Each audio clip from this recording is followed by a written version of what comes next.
ಬಂದೆವು ಏಸಯ್ಯ, ನಿನ್ನನ್ನೇ ನಂಬಿ ಬಂದೆವು. ನೀನೇ ನನ್ನ ಜೀವ, ನೀನೇ ನನ್ನ ಸತ್ಯ, ನೀನೇ ನನ್ನ ಮಾರ್ಗವಯ್ಯ.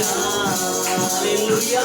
ನೀನೇ ನನ್ನ ಜೀವ, ನೀನೇ ನನ್ನ ಸತ್ಯ, ನೀನೇ ನನ್ನ ಮಾರ್ಗವಯ್ಯ. ನಿನ್ನನ್ನೇ ನಂಬಿ ಬಂದೆವು ಏಸಯ್ಯ, ನಿನ್ನನ್ನೇ ನಂಬಿ ಬಂದೆವು. ನಿನ್ನನ್ನೇ ನಂಬಿ ಬಂದೆವು ಏಸಯ್ಯ, ನಿನ್ನನ್ನೇ ನಂಬಿ ಬಂದೆವು. ಆಪತ್ತು ದಿನಗಳಲ್ಲಿ ನನಗೆ ಸಹಾಯ ಮಾಡಿದೆ. ವೈದ್ಯು ನನ್ನ ಮುಂದೆ ಬೀಳುವಂತೆ ಮಾಡಿದೆ. ಆಪತ್ತು ದಿನಗಳಲ್ಲಿ ನನಗೆ ಸಹಾಯ ಮಾಡಿದೆ.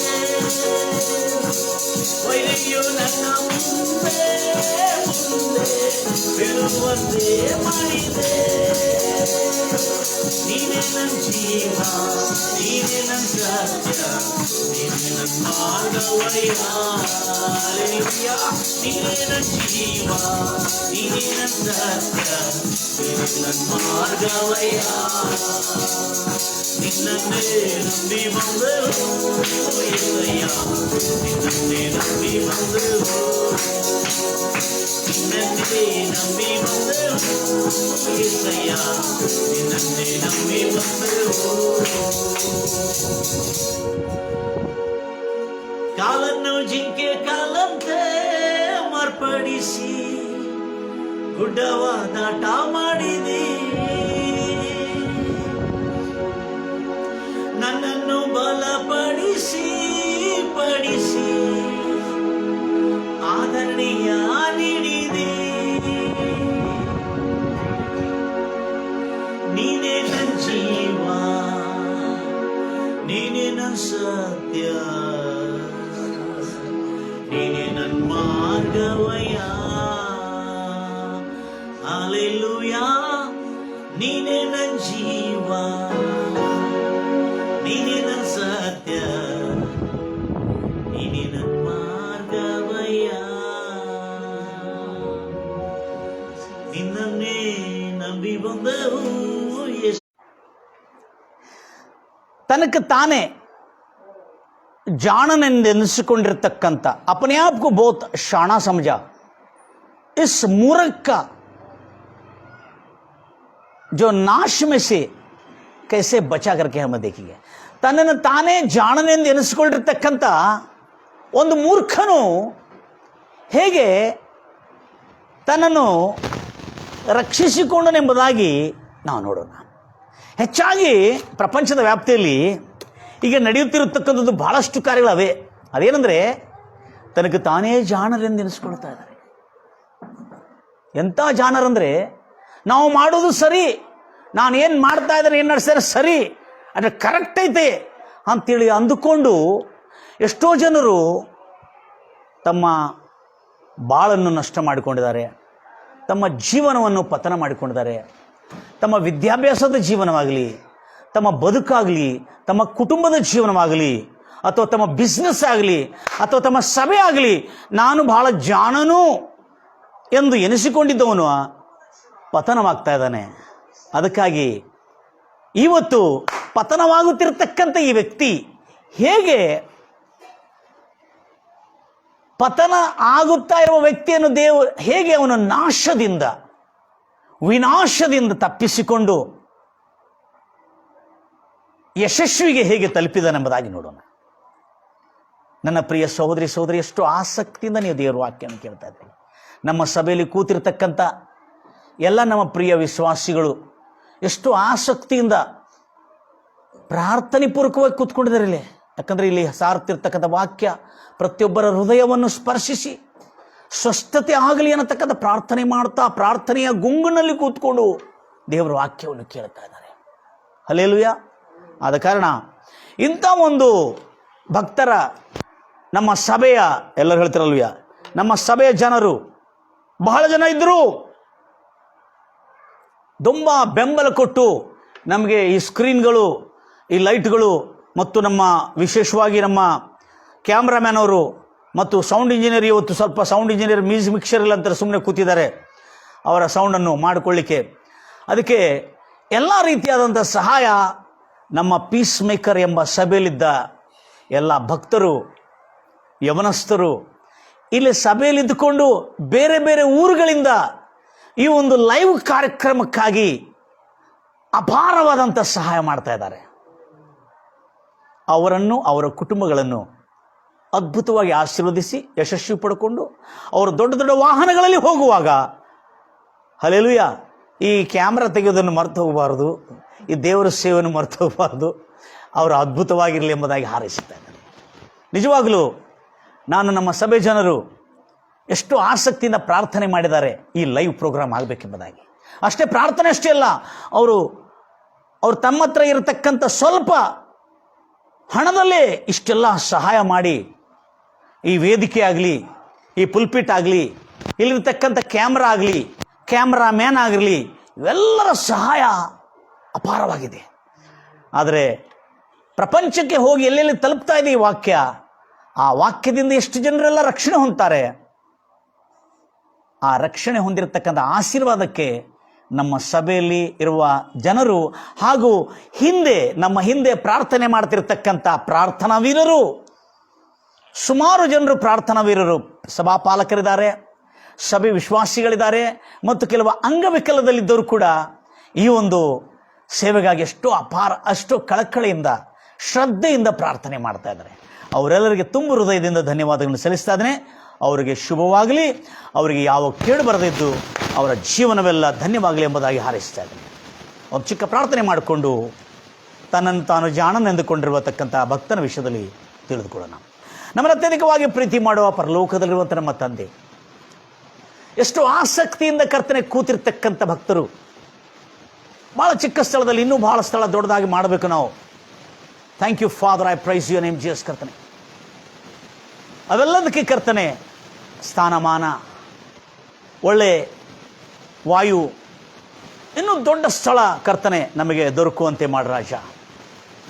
ನಿನ್ನನ್ನು ವಿಶಾಲವಾಗಿ ಆಡುತ್ತಾ ಪಾಡುತ್ತಾ ಹರ್ಷಿಸುತ್ತಾ ನಿನ್ನನ್ನು ಸ್ತುತಿಸಲು ಕೊಂಡಾಡಲು ಕೊಟ್ಟಿರ್ತಕ್ಕಂಥ ಈ ಚಿಕ್ಕ ಸ್ಥಳಕ್ಕಾಗಿ ಇನ್ನೂ ಕೋಟಿ ನಮನಗಳನ್ನು ಸಲ್ಲಿಸ್ತಾ ಇದ್ದೇವೆ. ಇನ್ನು ಬರಬೇಕಾಗಿರ್ತಕ್ಕಂಥ ದೊಡ್ಡ ಸ್ಥಳಕ್ಕೂ ನಿನ್ನನ್ನು ಮಹಿಮೆಪಡಿಸ್ತಾ ಇದ್ದೇವೆ. ಹೌದು ರಾಜ, ಎಷ್ಟು ಆಸಕ್ತಿಯಿಂದ ಕೂತಿರ್ತಕ್ಕಂಥ ಭಕ್ತರನ್ನು, ವಿಶ್ವಾಸಿಗಳು ತವಕದಿಂದ ದೇವರ ವಾಕ್ಯವನ್ನು ಕೇಳ್ತಾರೆ. ಅಷ್ಟೇ ಅಲ್ಲದೆ ದೇಶ ವಿದೇಶಗಳು, ರಾಜ್ಯಗಳು, ಗ್ರಾಮಗಳು ಈ ದೇವರ ಸುವಾರ್ತೆಯನ್ನು ಕೇಳ್ತಾರೆ. ಅರ್ಥವಾಗಲಾರದವರು ತಮ್ಮ ಭಾಷೆಯಲ್ಲಿ ಡಿಸ್ಕ್ರಿಪ್ಷನನ್ನು ನೋಡ್ಕೊಳ್ತಿರ್ತಕ್ಕಂಥವ್ರಿಗೆ ನಿನ್ನ ಪವಿತ್ರಾತ್ಮದ ಸ್ಪರ್ಶೆ, ಪರಲೋಕ ರಾಜ್ಯದ ಪ್ರಭುತ್ವದ ಅನಿಸುವಿಕೆ ಅವರಿಗೆ ಉಂಟಾಗಲಿ ಎಂಬುದಾಗಿ ಹಾರೈಸುತ್ತಾರೆ. ವಾಕ್ಯವನ್ನು ಕೇಳಿ ಮುಗಿಸೋದ್ರೊಳಗೆ ಅವರ ಜೀವನದಲ್ಲಿ ಬಿಡುಗಡೆ, ಅವರ ಬದುಕಿನಲ್ಲಿ ಕರ್ತನೆ ಸುಖ, ಶಾಂತಿ, ಸಮಾಧಾನ ಬರಲಿ ಎಂಬುದಾಗಿ, ಅವರ ಬಾಳಿನಲ್ಲಿ ಆನಂದ, ಹರ್ಷ, ನೆಮ್ಮದಿ ಈ ವಾಕ್ಯಗಳು ತರಲಿ ಎಂಬುದಾಗಿ ಹಾರೈಸುತ್ತಾ ಇದ್ದಾರೆ. ಕೇಳಿ ಎಷ್ಟು ಜನರು ಈ ಸ್ವಾರ್ಥೆಗೆ ವಿಧೇಯರಾಗುತ್ತಿದ್ದಾರೆ.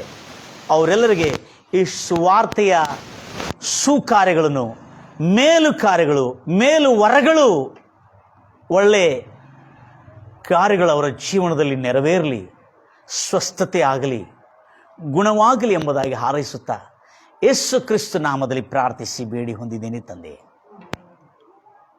ಇವತ್ತು ತಮ್ಮನ್ನು ತಾವು ಜಾಣವನ್ನಿಸ್ಕೊಳ್ತಿರ್ತಂಥ ಒಂದು ವ್ಯಕ್ತಿಯ ವಿಷಯದಲ್ಲಿ ಭಾಳ ಇಂಟ್ರೆಸ್ಟಿಂಗ್ ಇದೆ. ಜ್ಞಾನೋಕ್ತಿ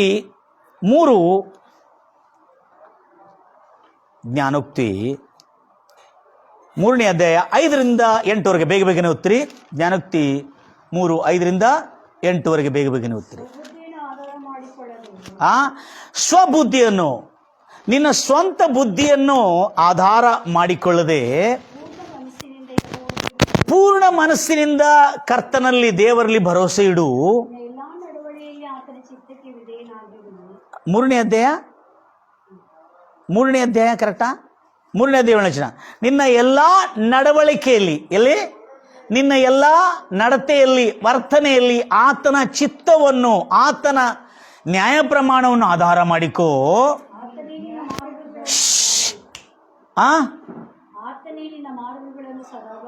ಆತನೇ ನಿನ್ನ ಮಾರ್ಗಗಳನ್ನು ಸರಾಗ ಮಾಡುವನು.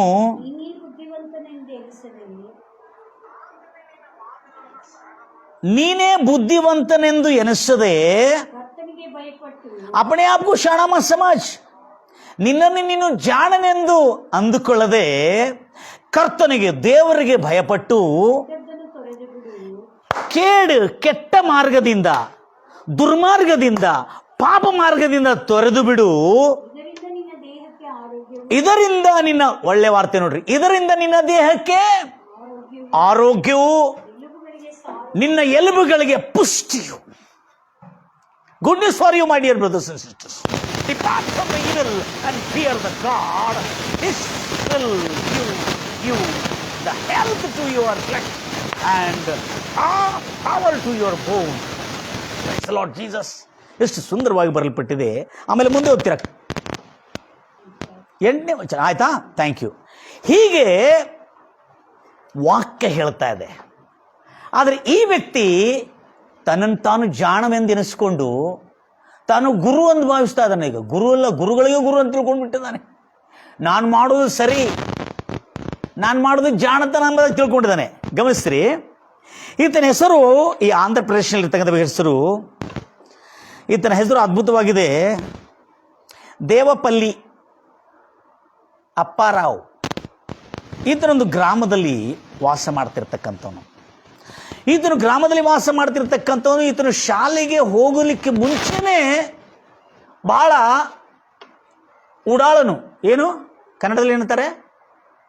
ಉಡಾಳನು, ತುಂಟವನು. ಜೋರಾಗಿ ಹೇಳ್ತೀರಿ? ಈಗ ಹೇಳ್ರಿ ಅಂತ ಹೇಳಿದ್ರು ನಾವು, ಬಸ್ ಸ್ಟಾಪ್. ಅದು ಬಹಳ ತುಂಟನು, ತುಂಟಾಟ ಮಾಡುವನು. ಇವನು ಏನು ಮಾಡ್ತಾನಲ್ಲ ಅವನಿಗೆ ಕರೆಕ್ಟ್ ಅನಿಸ್ತದೆ. ದಯಮಾಡಿ ಗಮನಿಸ್ತೀರಿ ನನ್ನ ಪ್ರಿಯ ಸಹೋದರಿ ಸಹೋದರಿ.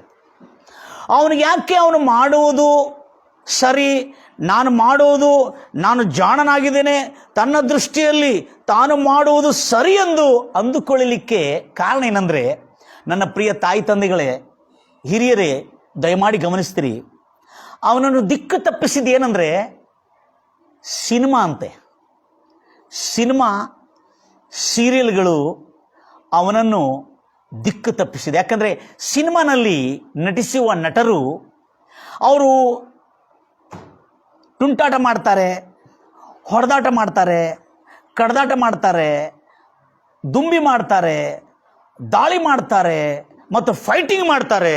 ಇವೆಲ್ಲ ನೋಡಿ ಆ ಸಿನಿಮಾನಲ್ಲಿ ನಟಿಸಿದ ನಟನು, ಹೀರೋ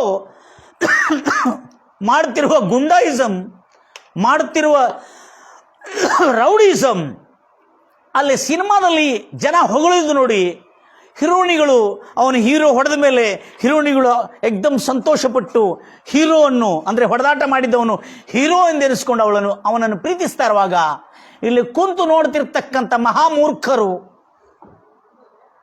ಅಯ್ಯೋ ನಾನು ಹೀಗೆ ಹೀರೋಗಿರಿ ಮಾಡಿದರೆ, ಹೀಗೆ ನಾನು ಬಡದಾಟ ಮಾಡಿ ಗೆದ್ದರೆ ನನ್ನನ್ನು ಮೆಚ್ಚಿಕೊಳ್ಳತಕ್ಕಂಥ ಹೀರೋಣಿಗಳು ಭಾಳ ಬರ್ತಾರೆಂಬುದಾಗಿ ಅಂದುಕೊಂಡಿರ್ತಕ್ಕಂಥ ಒಂದು, ತನ್ನನ್ನು ತಾನು ಜಾಣನೆಂದುಕೊಂಡಿರ್ತಕ್ಕಂಥ ಒಂದು ಮೂರ್ಖವಾಗಿದ್ದಾನೆ ಈತನು. ಅವನಿಗೇನಾಯ್ತು, ಆ ಸಿನಿಮಾನಲ್ಲಿ ನೋಡಿ ಆ ಹುಡುಗಿಯರನ್ನು ಹೇಗೆ ಮೆಚ್ಚಿಸಬೇಕು, ಏನು ಕಟ್ ಮಾಡಿಕೊಂಡ್ರೆ ಮೆಚ್ಚಿಸ್ಕೊಳ್ತಾರೆ. ತಲೆ ಕೂದಲ ಕಟ್ ಮಾಡಿದ್ದಾರೆ, ಏನೇನು ಕೂದಲಕ್ಕೆ ಬಣ್ಣ ಹಚ್ಕೊಂಡಿದ್ದಾನೆ, ಬಟ್ಟೆ ಎಲ್ಲ ಹರ್ಕೊಂಡಿದ್ದಾನೆ. ಒಟ್ಟು ಏನೋ ಪಾಪ ಬಟ್ಟೆ ಎಲ್ಲ ಹರ್ಕೊಂಡಿದ್ದು ನೋಡಿ ಪಾಪ ಹೆಣ್ಮಕ್ಳು ಹುಡುಗಿಯರೆಲ್ಲ ನೋಡ್ತಿದ್ರು. ಯಾಕೆ ನೋಡ್ತಿದ್ರು? ಪಾಪ ಬಟ್ಟೆ ಇಲ್ಲ, ಏನೋ ಬಡವ ಇರ್ಬೋದು ಅಂತೇಳಿ ನೋಡ್ತಿದ್ರು. ಇವನು ತಿಳ್ಕೊಂಡಿದ್ದಾನೆ, ನಾನು ಹೀರೋ ಹಂಗೆ ಕಾಣಿಸ್ತಾ ಇದ್ದೇನೆ, ಅದಕ್ಕೆ ಹುಡುಗಿಯರೆಲ್ಲ ನಂಗೆ ನೋಡ್ತಾ ಇದ್ದಾರೆ ಅಂತೇಳಿ. ಪಾಪ ಅವನು ಸ್ನಾನ ಮಾಡದೆ ಎಷ್ಟೋ ವರ್ಷಗಳಿಂದ, ಎಷ್ಟೋ ತಿಂಗಳಿಂದ ಕೂದಲ ಕಟಿಂಗ್ ಮಾಡಿಲ್ಲ. ಆ ಕೂದಲ ಕಟಿಂಗ್ ಮಾಡಿದ ಪಾಪ ಒಂದು ಟೈಪಲ್ಲಿ ಕಾಣಿಸ್ತಾ ಇದ್ದ. ಆ ಟೈಪ್ ಕಾಣಿಸ್ತಾ ಇರುವ ಹುಚ್ಚನ ಹೋಗ್ತಾ ಇರ್ತಾನೆ, ನೋಡಿದ್ರಲ್ಲ? ಪಾಪ ಬಟ್ಟೆ ಎಲ್ಲ ಬಿಚ್ಕೊಂಡು ಹುಚ್ಚನ ಹೋಗ್ತಾ ಇದ್ದಾರೆ. ಪಾಪ ಎಲ್ಲ ಹೆಣ್ಮಕ್ಳು ಅದನ್ನು ನೋಡ್ತಾ ಇದ್ರು. ಆವಾಗ ಆ ಹುಚ್ಚನ್ನು ನೋಡ್ತಾ ಇರುವಾಗ ಈ ಹುಚ್ಚರನ್ನ ಹೆಂಗೆ ನೋಡ್ತಾರೆ? ಅದಕ್ಕಾಗಿ ಸಿನಿಮಾ ಮತ್ತು ದುಷ್ಟತನದ ಸೀರಿಯಲ್ಗಳು ಮಕ್ಕಳ ಹೃದಯದ ಮೇಲೆ ಪ್ರಭಾವ ತಂದು ಅವನು ಮಾಡೋದೇ ಸರಿ ಎಂಬುದಾಗಿ ತಿಳ್ಕೊಂಡು ಅವನು ಮತ್ತೆ ನೋಡೋ ಎಂಥ ಸಿನಿಮಾ ಅಂತೆ? ಸ್ವಲ್ಪ ಫೈಟಿಂಗ್ ಇರೋ ಸಿನಿಮಾ ಬೇಡ. ಅದು ಪೂರ್ವದಲ್ಲಿ ನಮ್ಮ 80s 90s ನಮ್ಗೆ ಭಾಳ ಇಷ್ಟ ಅಂದರೆ ನಮ್ಮ ಜನರಿಗೆ ಕಸಾರೆ ಪಿಕ್ಚರ ಅರೆ ಅಚ್ಚ ಹರ್ಕತ್ನೇ ಅಂದೆ ಫುಲ್ ಫೈಟ್ ಹೇಗೆ ಅಂತ ಕೇಳ್ತಾರೆ. ಏನಂದರೆ ಫುಲ್ ಫೈಟಿಂಗ್ ಹೇಗೆ ಅಂತ ಕೇಳ್ತಾರೆ. ಅಂದರೆ ಫುಲ್ ಫೈಟಿಂಗ್ ಇದ್ರೆ ಮಾತ್ರ ಸಿನಿಮಾ ನೋಡ್ಲಿಕ್ಕೆ ಹೋಗ್ತಿದ್ರು ಅವಾಗ. ಒಂದೆರಡು ಫೈಟಿಂಗ್ ಇದ್ರೆ ಹೋಗುದಿಲ್ಲ. ಕೆತ್ತ ಫೈಟೇ ದೋ ಫೈಟರೇ ಬರಬರ್ನೇ ಹೋಗ್ತಾನೆ. ಫುಲ್ ಫೈಟಿಂಗ್ ನೋಡ ಅಂದರೆ ಅರ್ಥ ಏನು? ದುರ್ಮಾರ್ಗತನ, ಹೊಡೆದಾಟ, ಈ ಗುಂಡಾಗಿರಿ, ಈ ರೌಡಿಸಮ್ ಇರುವುದನ್ನು ಇಷ್ಟಪಡ್ತಾರೆ. ಯಾಕಂದರೆ ಹೀರೋ ಒಬ್ಬರನ್ನ ಹೊಡೆದ ಕೂಡಲೇ ಅವನು ಹೀರೋ ಆಗ್ತಾನೆ ಮೇಲೆ ತಿಳ್ಕೊಂಡಿದ್ದಾರೆ. ತೊಗೊಂಡೋಗಿ ಪೊಲೀಸ್ ಸ್ಟೇಷನ್ ನಾಲ್ ಹಾಕಿ ನಡ ಎಲ್ಲ ಮುರಿದು ಒಳಗೆ ಹಾಕಿ ಅವ್ನು ರೌಡಿ ಕೇಸ್ ಹಾಕ್ತಾರೆ ಅವನಿಗೆ ಅಂತ ಕೆಲಸ ಮಾಡಕ್ಕೆ ಹೋಗಿದ್ರೆ. ಆದರೆ ಅದನ್ನು ಅದ್ರೊಳಗೆ ತೋರಿಸೋದಿಲ್ಲ. ಅದ್ರೊಳಗೆ ಏನು ತೋರಿಸ್ತಾರೆ? ಅಬ್ಬಾ ಈ ಹೀರೋ ಏನೋ ಒಳ್ಳೆ ಕೆಲಸ ಮಾಡಿದಾನೆ ಅಂತೇಳಿ ಹೀರೋಣಿ ಮೆಚ್ಕೊಳ್ತಾಳೆ ನೋಡ್ರಿ. ಆ ಹೀರೋಣಿ ಮೆಚ್ಕೊಂಡಿದ್ದು ನೋಡಿ, ನಾನು ಕೂಡ ಇಂಥ ಕೆಲಸ ಮಾಡಿದರೆ, ನಾನು ಕೂಡ ಬಟ್ಟೆ ಹರ್ಕೊಂಡು ಶೋಕು ಫ್ಯಾಷನ್ ಎಲ್ಲ ಮಾಡಿಕೊಂಡು ಈ ಹೀರೋಗಿರಿ ಮಾಡಿದರೆ, ಹೊಡೆದಾಟ ಮಾಡಿದರೆ ನನ್ನನ್ನು ಹೀರೋ ಅಂತ ತಿಳ್ಕೊಳ್ತಾಳೆ ಅಂತೇಳಿ ಈ ದೇವಪಲ್ಲಿ ಅಪ್ಪಾರಾವ್ ತಿಳ್ಕೊಂಡಿರ್ತಾನೆ.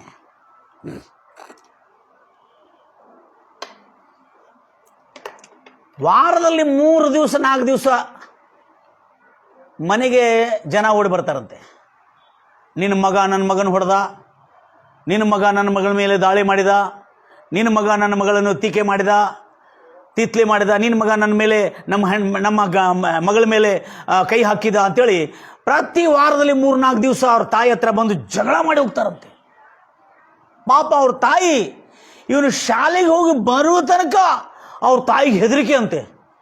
ಈ ದಿವಸ ಯಾರು ಬರ್ತಾರೋ, ಈ ದಿವಸ ಯಾವ ಜನ ಬರ್ತಾರೋ ಜಗಳ ಮಾಡಲಿಕ್ಕೆ. ಇವ್ರ ಅಕ್ಕ ಏನು ಮಾಡ್ತಾಳೆ, ಇವನು ಹೊಡೆದಾಟ ಮಾಡಿ ಲಬಡ ಮಾಡಿ ಎಲ್ಲ ಮಾಡಿ ಬಂದ ಕೂಡಲೇ ಒಬ್ಬನ ಹೊಡೆದಿರ್ತಾನೆ. ಒಬ್ಬನ ಹೊಡೆದ್ರೆ ಅವ್ರು ಹೋಗಿ ಮನೆಗೆ ಹೋಗಿ ಹೇಳ್ತೇವೆ, ಅವ್ನು ಹೊಡ್ತಾ ತಿಂದು ಸುಮ್ಮನೆ ಕೊಂಡಿರ್ತಾನೆ.